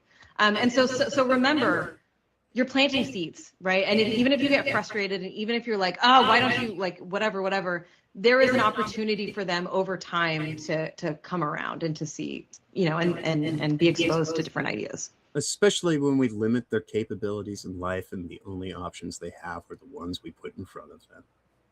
They'll learn. Ugh. Yeah, so well, again, this is being shared, it's viral everywhere. That clip is going around. I hope people realize that she's basically she's saying the thing that I've been saying that they're doing. She's just saying it. And I mean, obviously this is like a leaked thing from another conversation, but it's true. Like this is what the intersectional feminists want. This is what they're doing. They are moving toward. It's always been the goal. It was never about making media that people want to enjoy. It was never about escapism ever. Okay, it was only about the revolution. As I've always said, the thing is never about the thing. The thing is always a revolution. And anyone who's in the way of that has to be eliminated. Eliminated. We've already seen that. How many people have died? Not just Charlie Kirk. How many people have died? How many people have almost died? These people are violent. It's built into they're ontologically evil, okay? So we have to reckon with that as a reality. And these people, I mean, look, this could have just been a photo op and she just asked for a picture and they took one. I don't know. But I would say keep an eye on this studio. Oh yeah, which is what we were saying back during the award ceremony, where it's like, you know, be aware that the seduction play is at hand, because they're going to do everything they can to rope these people. Yeah, and she always operates top down. The leftists always do this too. So it's true that they're trying to convince the people in the middle, but what they're also trying to do is, and what they're most successful at, is convincing people who generally believe that like liberalism is the way forward, and they use that as their way to get their foot in the door to drag them over to their side. And they only go after people who have influence, who can effectively change things from the top down. So they go to lawmakers, they go to the United Nations, they go to, you know, big AAA developers, they go to indie studios, they go to people who finance these things, like, you know, billionaire donors and things like that. And they go to the Colbert Report. This is what Anita has been doing forever. It's never been a different plan. It's always been the same. And they're going to keep doing that. So, you know, unfortunately, as gamers, all we can do as, like, you know, individuals is warn people about it and vote with our wallets. It's all we have. So, because otherwise, you know, they'll be promoting the ideas of liberalism, you know, through things such as, you know, just making the structure exactly what they want it to be, like through standardization and regulation and checkbox fucking bullshit. And like, you know, oh, if you want to be in contention for this award, you must do all of these things. It's not liberal by your own definitions, you know. So that's the whole thing, is like these people are a fraud even unto the conceit of their own ideology by the way they go about doing things. You might say they're a Trojan horse. Indeed. All right. So anyway, yeah, that's basically the story of that. Let me get your guys' comments, and we're going to move on to the next one. I think we still have time to do this and some cake. So, all right. Murderer Crow says, Anita, the stain that just can't be washed away. It's true. Ergo says she is the status quo. Absolutely. She would disagree, just like Sweet Baby Inc. does. Remember when they would say, we're just a little consulting firm. Yeah, shut up. It's your ideology. That was funded by Ubisoft. Yeah, but it's your ideology. It doesn't matter. Like, you guys could go out of business tomorrow, but we'd still have a problem with the ideology because it's everywhere. Right. That's the disease. You're just one of the, you know, carriers. Mr. 303 says Wormtongue being a woman makes too much sense. Her mentioning GG is an admission that it was effective. Yes, and it still is. That's like they want to like up themselves. I don't think they're winning, but I do think they're in power. I mean, I think that they are the status quo, but that doesn't mean they're winning. Let's see. Orange Man, Bane of Karens. Yes. Somewhere out there, Thunderfoot is crying into a beaker. Yeah, the problem with Thunderfoot is that he just thought that it would be enough to debunk her claims. And that was just not thinking in the big picture sense of the problem isn't that. The problem is a set of ideas that he himself holds. So like he wasn't equipped to fight that regardless. She was excited to hate Europeans. Yeah. Apparently not Expedition 33 developers. If there was a shift, how was Trump elected so many times and the rise of the manosphere? Well, it's cope in a way. It's cope because I think that average people are not down with this stuff. You can already tell by the sales of Mixtape, which we talked about. You know, Deadly Do Right says, yes, the linguistic subversion to keep emotional reactions to concepts not represented by the term they are using as a Trojan horse. Nobafan says, for $1 on Rumble, thank you, Nobafan. Notice how they flipped the script. First it was black people never had a fair chance, let us in. Now it's us black people are famous. You would be a fool not to feature us. Well, yeah, because it's never about what makes sense. It's always about what gets us power, what gets us what we want. Right. So, let's see. Murder of Crows says bionic nagging. Ergo Proxy says white supremacy is capitalism. Oh, for fuck's sake. Yeah, of course. I mean, again, you know, whatever buzzwords are necessary. That's what we're going to use. So, all right, let us know what you guys think in the comments. Okay, in related news, we learned that Zoe Quinn. So it's not just like Slay the Spire has association with Anita Sarkeesian, but Zoe Quinn has worked on State of Decay. So she worked at Undead Labs as a senior narrative designer from roughly 2021 to early 2024. She contributed to the development of State of Decay 3 for about 2 to 3 years. So this game is currently in development. Alpha playtests are going to be coming out this month. And I thought I would let you all know, I don't know if State of Decay is like a really big game. It sounds like another zombie game. But if you're interested, you probably want to know that she is involved. Right. So, why do I get the feeling that this is going to be about empowering things like pride parades? And, no idea. You know, and trying to zombies. Right. And trying to justify the viewpoint of the rioter from all the recent Summer of Love events, and you know, like the stuff with the Free Palestine insanity from last I guess it was last spring, and all the this is they are totally taking something that has some level of people still know the name State of Decay. It's never been one of the biggest properties in gaming, but it's known well enough, but it's not extremely popular. That's why in 15 years they've only had 3 games. Actually, it's probably closer to 20 now at this point in time. I think I was working at Blockbuster when the first State of Decay came out on the original Xbox. So State of Decay. Yeah, so I get the feeling that they're going to use this as a vehicle to try to explain why it's important to be a rioter and how, you know, ICE is going to be. They will find a way to turn this into, you know, ICE is the worst thing ever, and that's my speculation. I could be wrong, but that's what my take is going to be on this for her involvement, especially.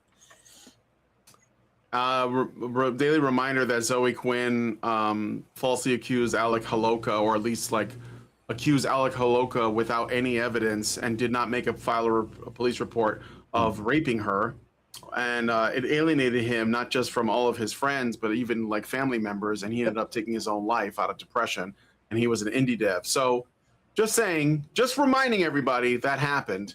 Yeah, and that's real. Her and his it doesn't seem to sister. affect her career at all. She's like getting jobs, you know. It's like so.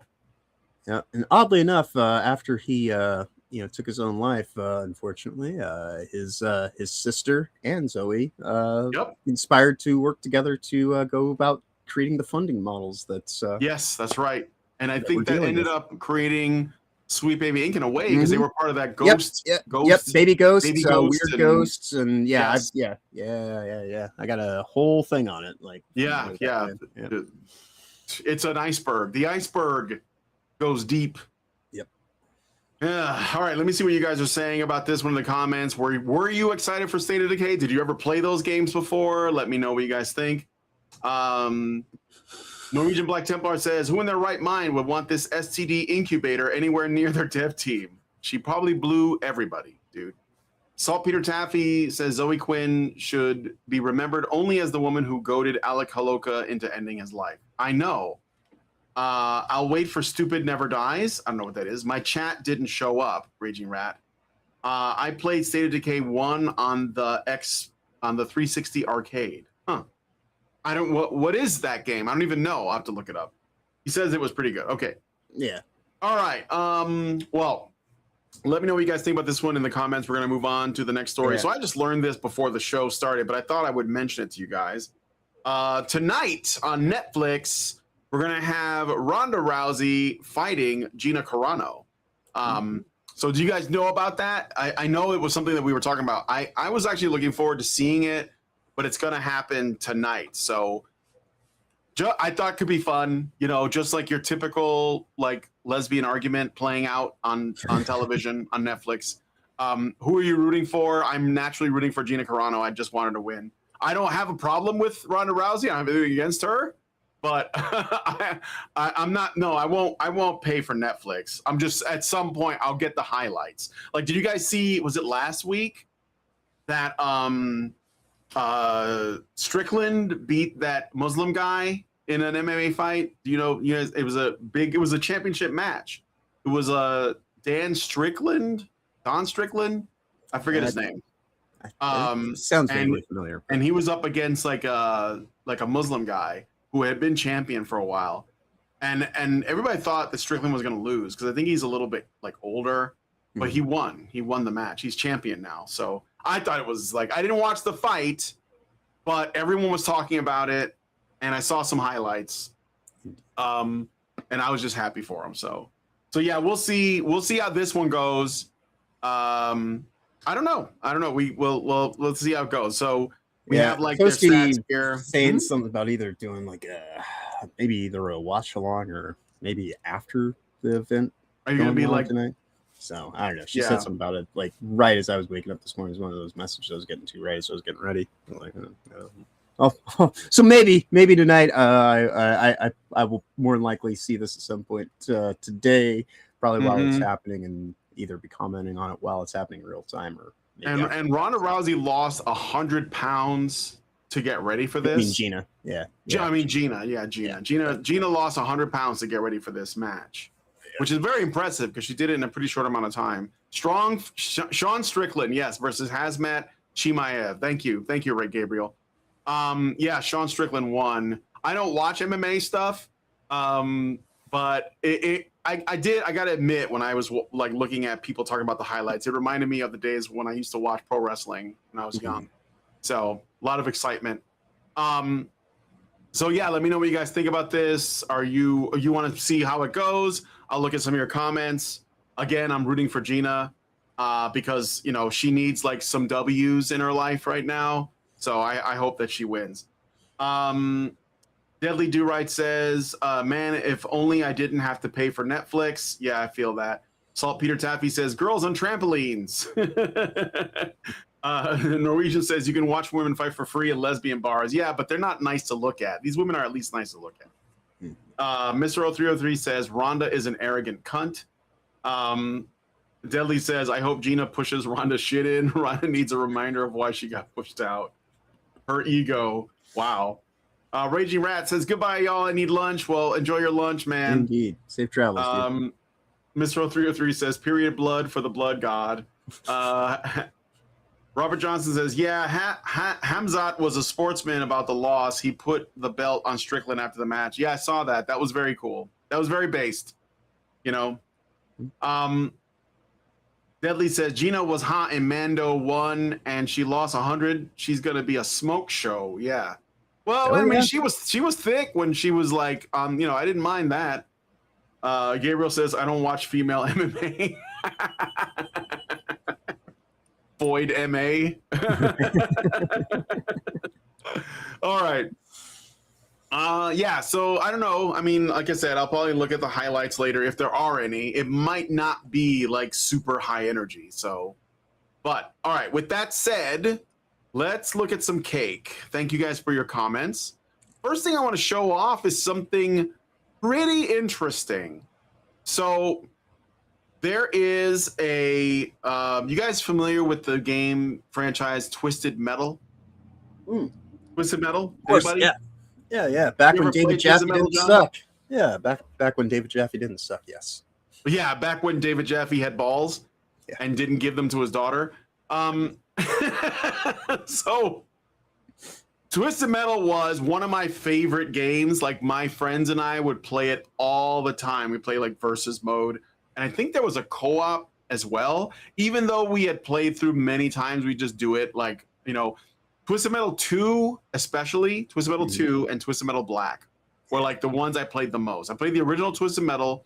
I played 2. I skipped 3 because it wasn't the same studio. Right. And I heard like mixed things about it.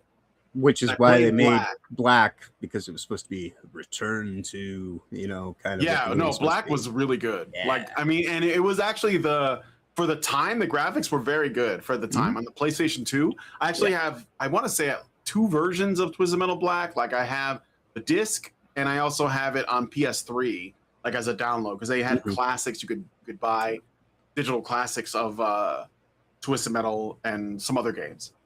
And Miss 033 says the European version of Black was butchered. Oh, Black was really edgy though. Like that. Like I'll say, okay. The thing about Jaffe is he is an edgelord, a Generation X edgelord. In that he wants to say like show things that like trigger people in a way like God of War and all that.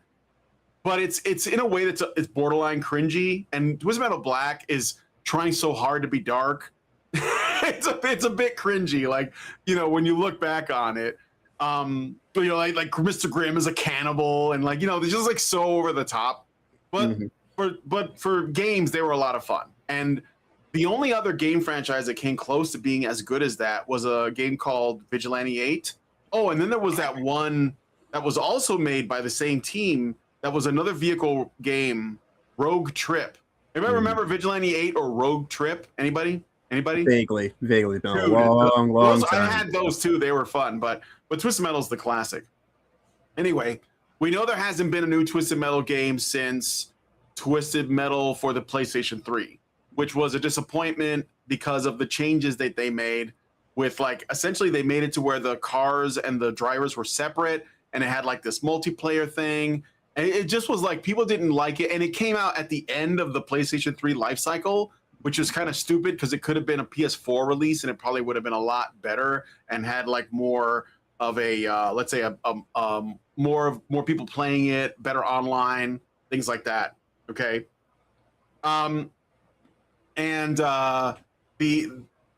It could have been great, but it was a disappointment. And I do have the PS3 Twisted Metal because I love that franchise. Anyway, so that being said, it doesn't look like that studio or Sony is going to do anything with the franchise, even though there's a TV series out that's like on its 2nd season. I guess the 3rd season is being worked on, but there's no games.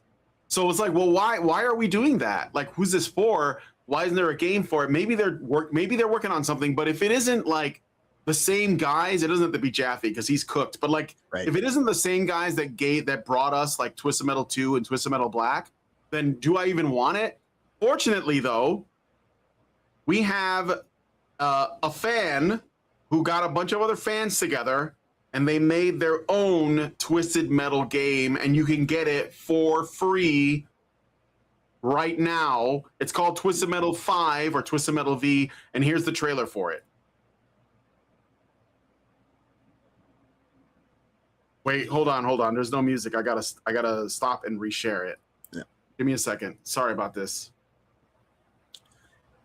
I hate this when it happens, but I don't know if there's much I can do about it. Yeah, all right. It is what it is. Take a look.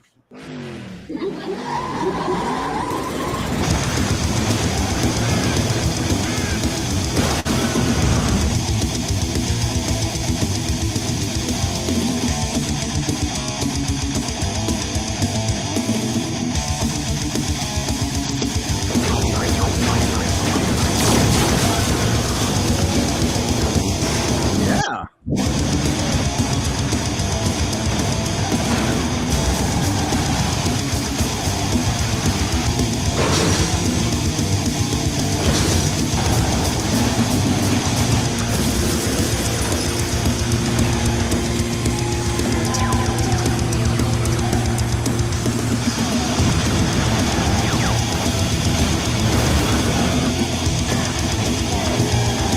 Axel. Right? That's the most ridiculous character these days.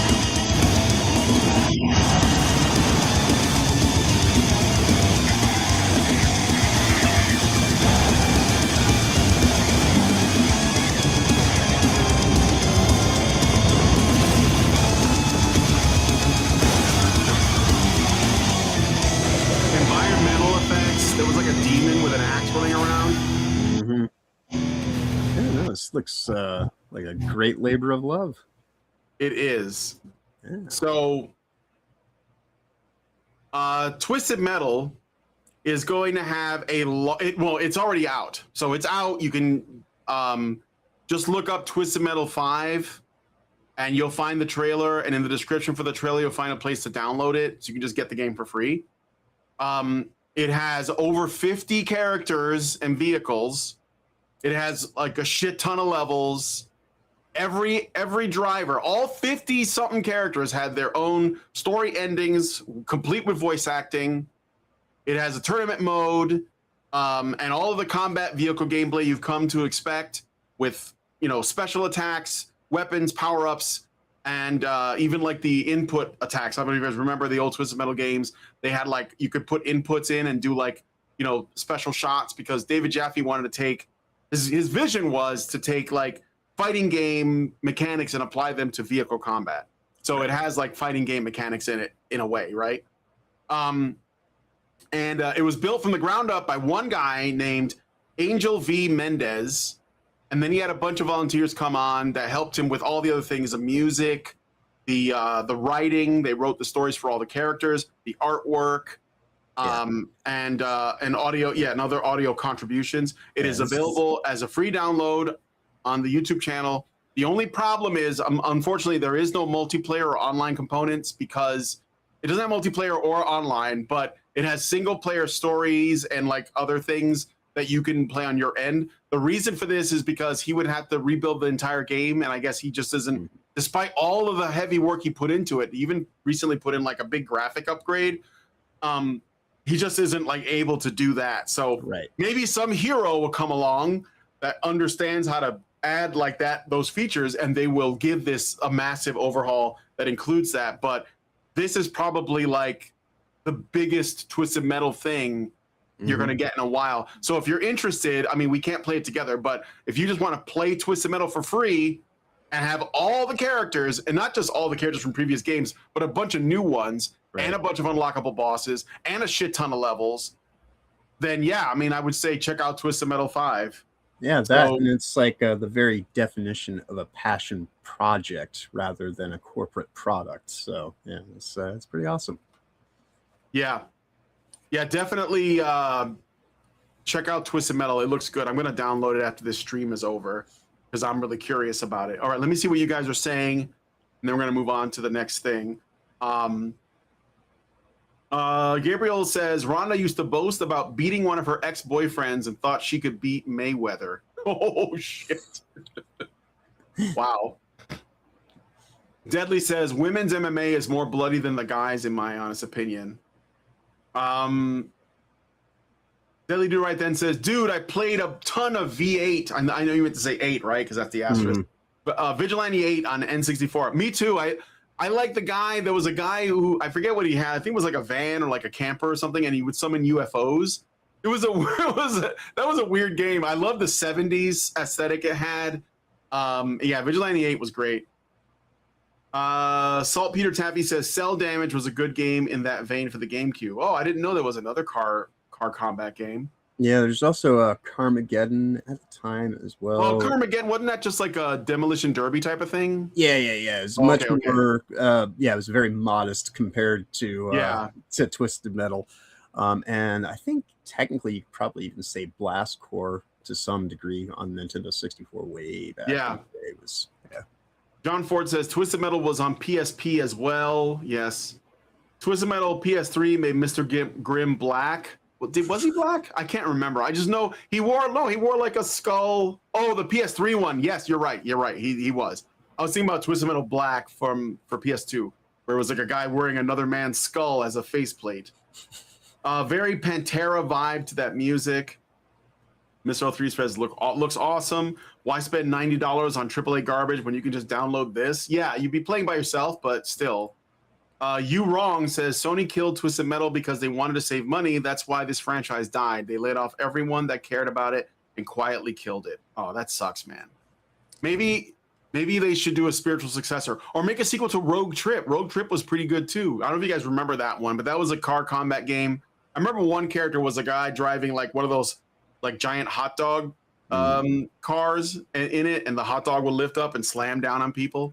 It was a very silly game. It had like the mighty boss tones in the soundtrack, the ska band.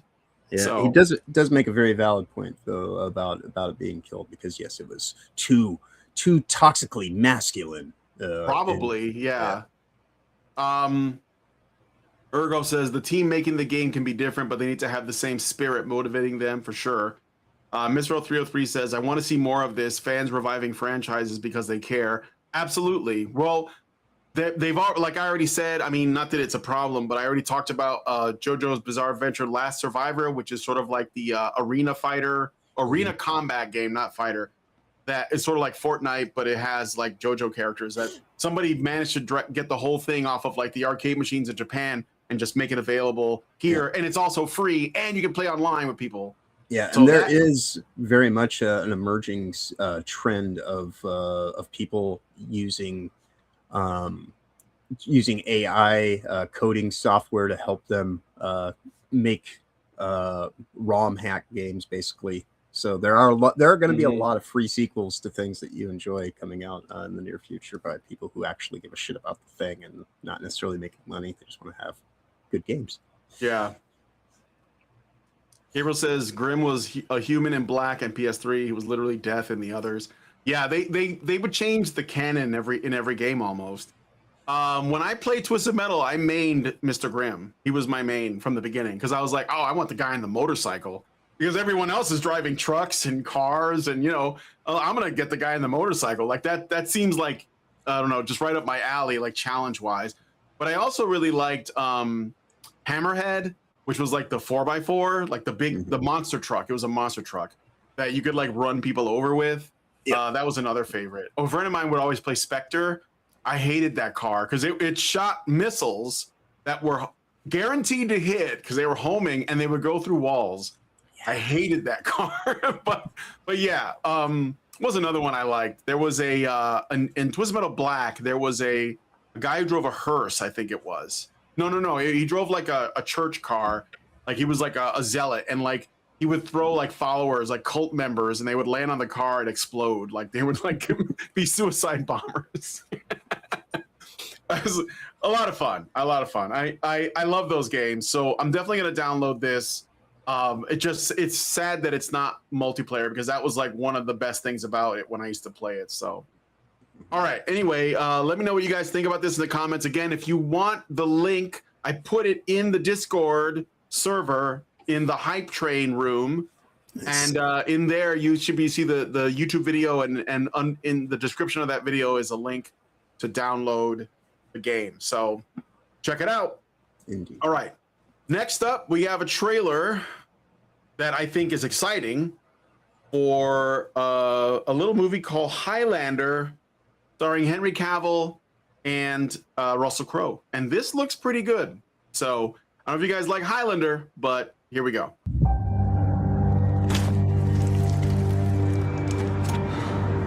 I have died 100 times. And every time, the world just keeps going.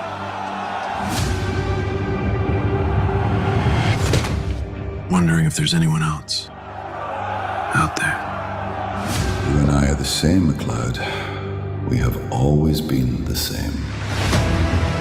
There are others like us, McLeod, scattered across every century. How many? Fewer now. That is the point. One of them did that. Was that Grandma Tarkin? Yeah, right?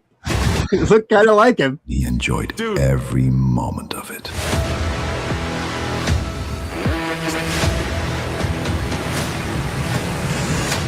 And now, he's coming for you.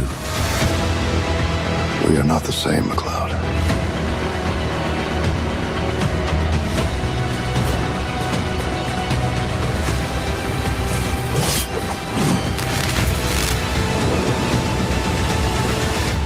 In the end, there is no prize, no glory. There is only the one who remains. Yeah.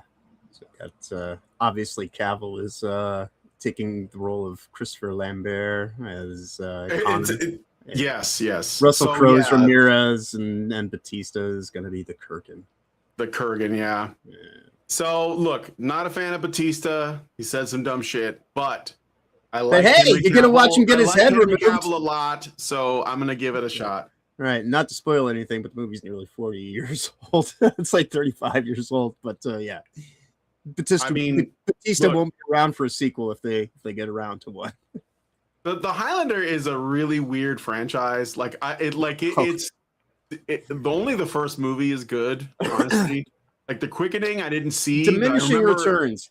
So Huh? yeah, oh, this is another one of those rabbit holes. Yeah, Highlander. The movie's definitely diminishing returns. The Renegade version of The Quickening is probably a little bit better because they take out the stuff with the Oh, planet. the size. Renegade version? Yeah, I don't know anything Yeah. about that. Yeah. But like I hear the TV show was good. Like people watched it. Right. But that was like a different. And then they made. Well, here's what my thing with the Highlander is. The casting is weird. Like they got Sean Connery to play Ramirez, the Egyptian. The Egyptian Spaniard, right? The Scottish guy to play the Egyptian Spaniard, who doesn't. By the way, he doesn't even try to change his accent. He's just like. Yeah, I'm Sean Connery, bitch. What is this haggis that you eat? And then they get the French guy to play the Scottish guy, like, and Christopher Lambert's just a weird looking dude. Like, I mean, he's almost all eyebrow, like just like the brow ridge. And I don't, I looks mean, like he's I like always the movie, exasperated. but it's It's pretty really good. weird. Like, so what?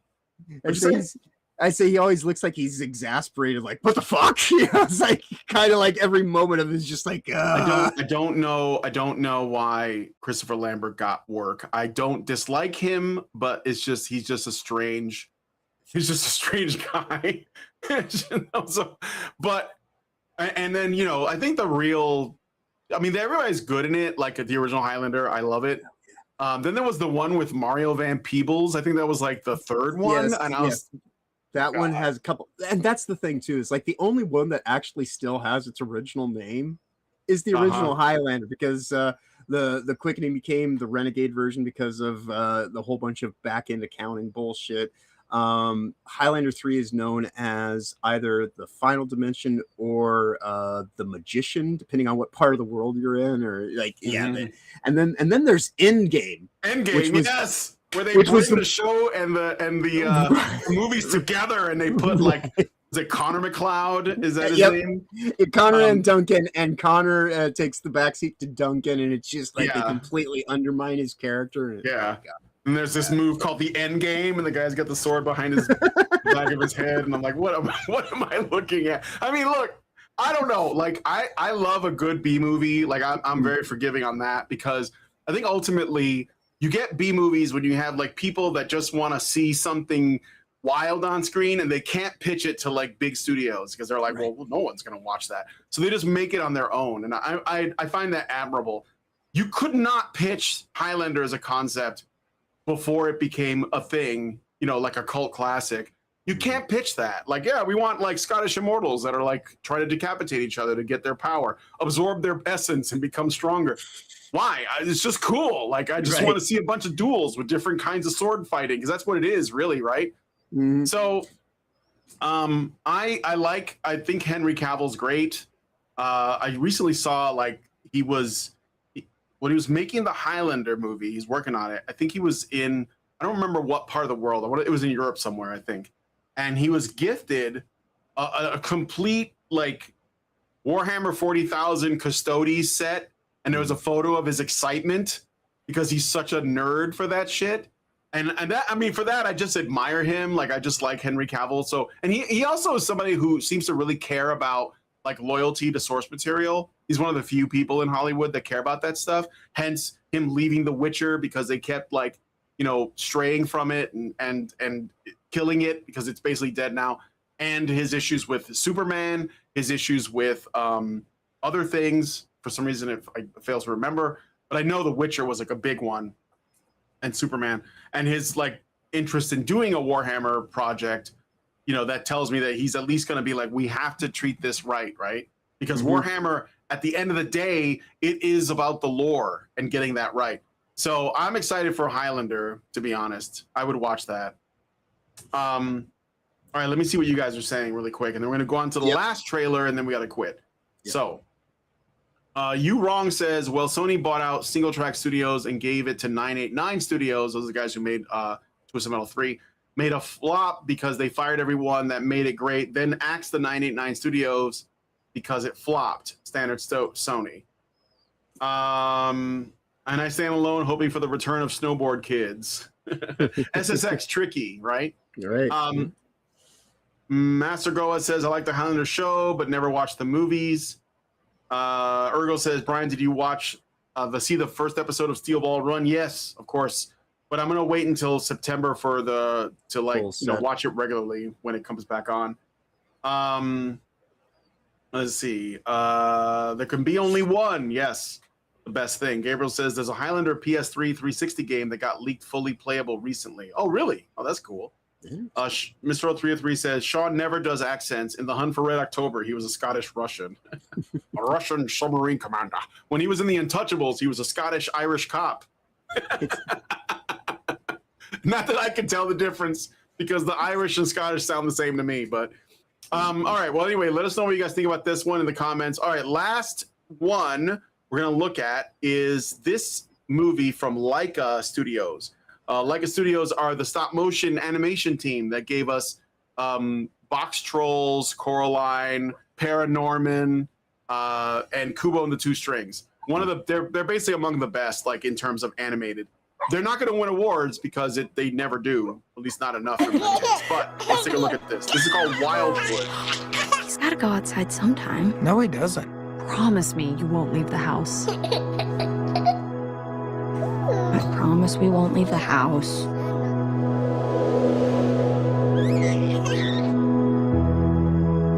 I'm slowly drifting to you.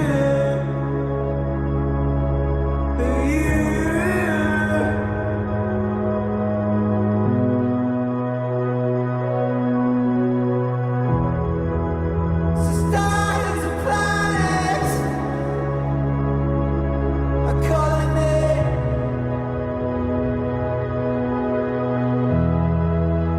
A billion years away from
don't want any part of your fairy tale. I just want my brother.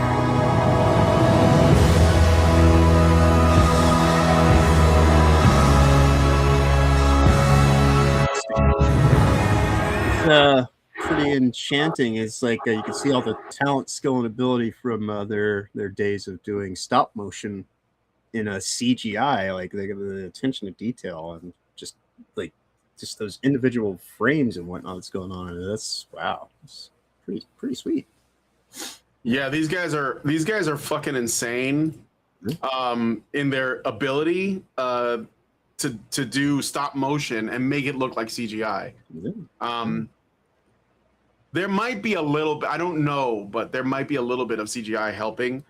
I don't want to give them all the credit, but they are very good. Unfortunately, it takes them so long to make a film and it costs them a lot of money. They don't get a lot of support. So they remain, despite the fact that all they do is make hits. Like they're basically Pixar when it was, in its prime, like back when it was like new. They are kind of that now, and all their stories are very good. Like they're good for adults or kids. They don't sugarcoat things, So the story follows a young girl named Prue who enters a hidden magical forest called the Impassable Wilderness to rescue her kidnapped baby brother. That's all we know. It looks like she goes to another world, kind of like Wizard of Oz, to rescue her brother, and everything else. I mean, I had no idea. And the trailer, it does just that. It basically creates a sense of, what is this about? I want to watch the movie to find out. I don't know what you guys think. Is this something you'd be interested in? But that is Wildwood by Laika Studios. They have an excellent track record. I love Paranorman, and I love Kubo and the Two Strings. I think Kubo and the Two Strings is my favorite movie. A lot of people like Coraline. I think Coraline's good, but none of their movies are bad. But like Kubo and the Two Strings, and they get dark too. Like they get pretty dark, but they're really good at balancing it out so that it's not too dark and not like just trying to be edgy, but also not too like it respects the audience's intelligence. Yeah. Didn't they also do the Island of Dogs or? No.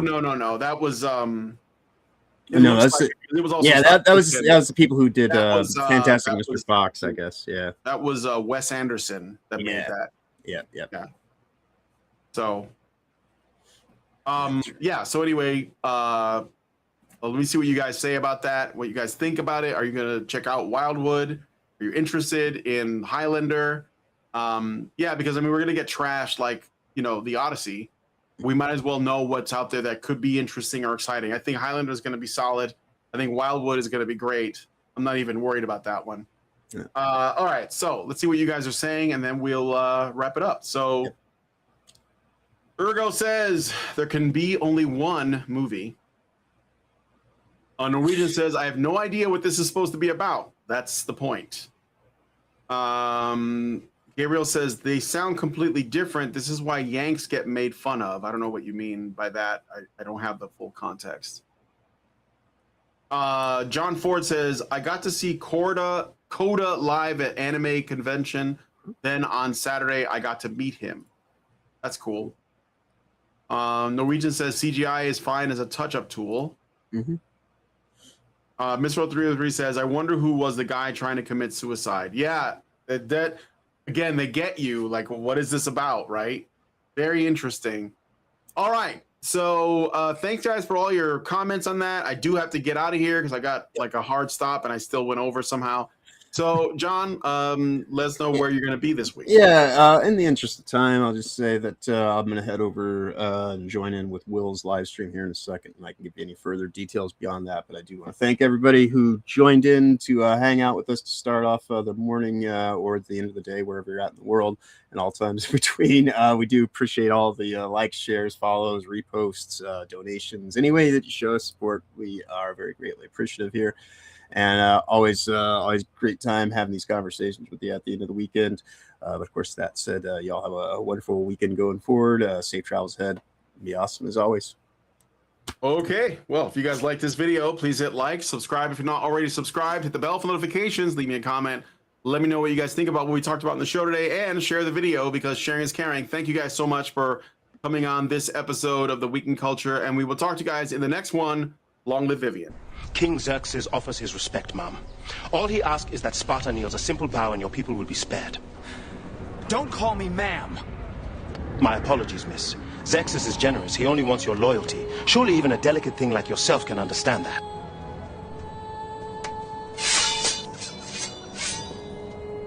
I said don't fucking misgender me!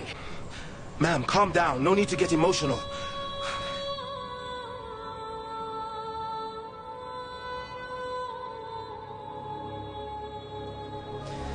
It is so!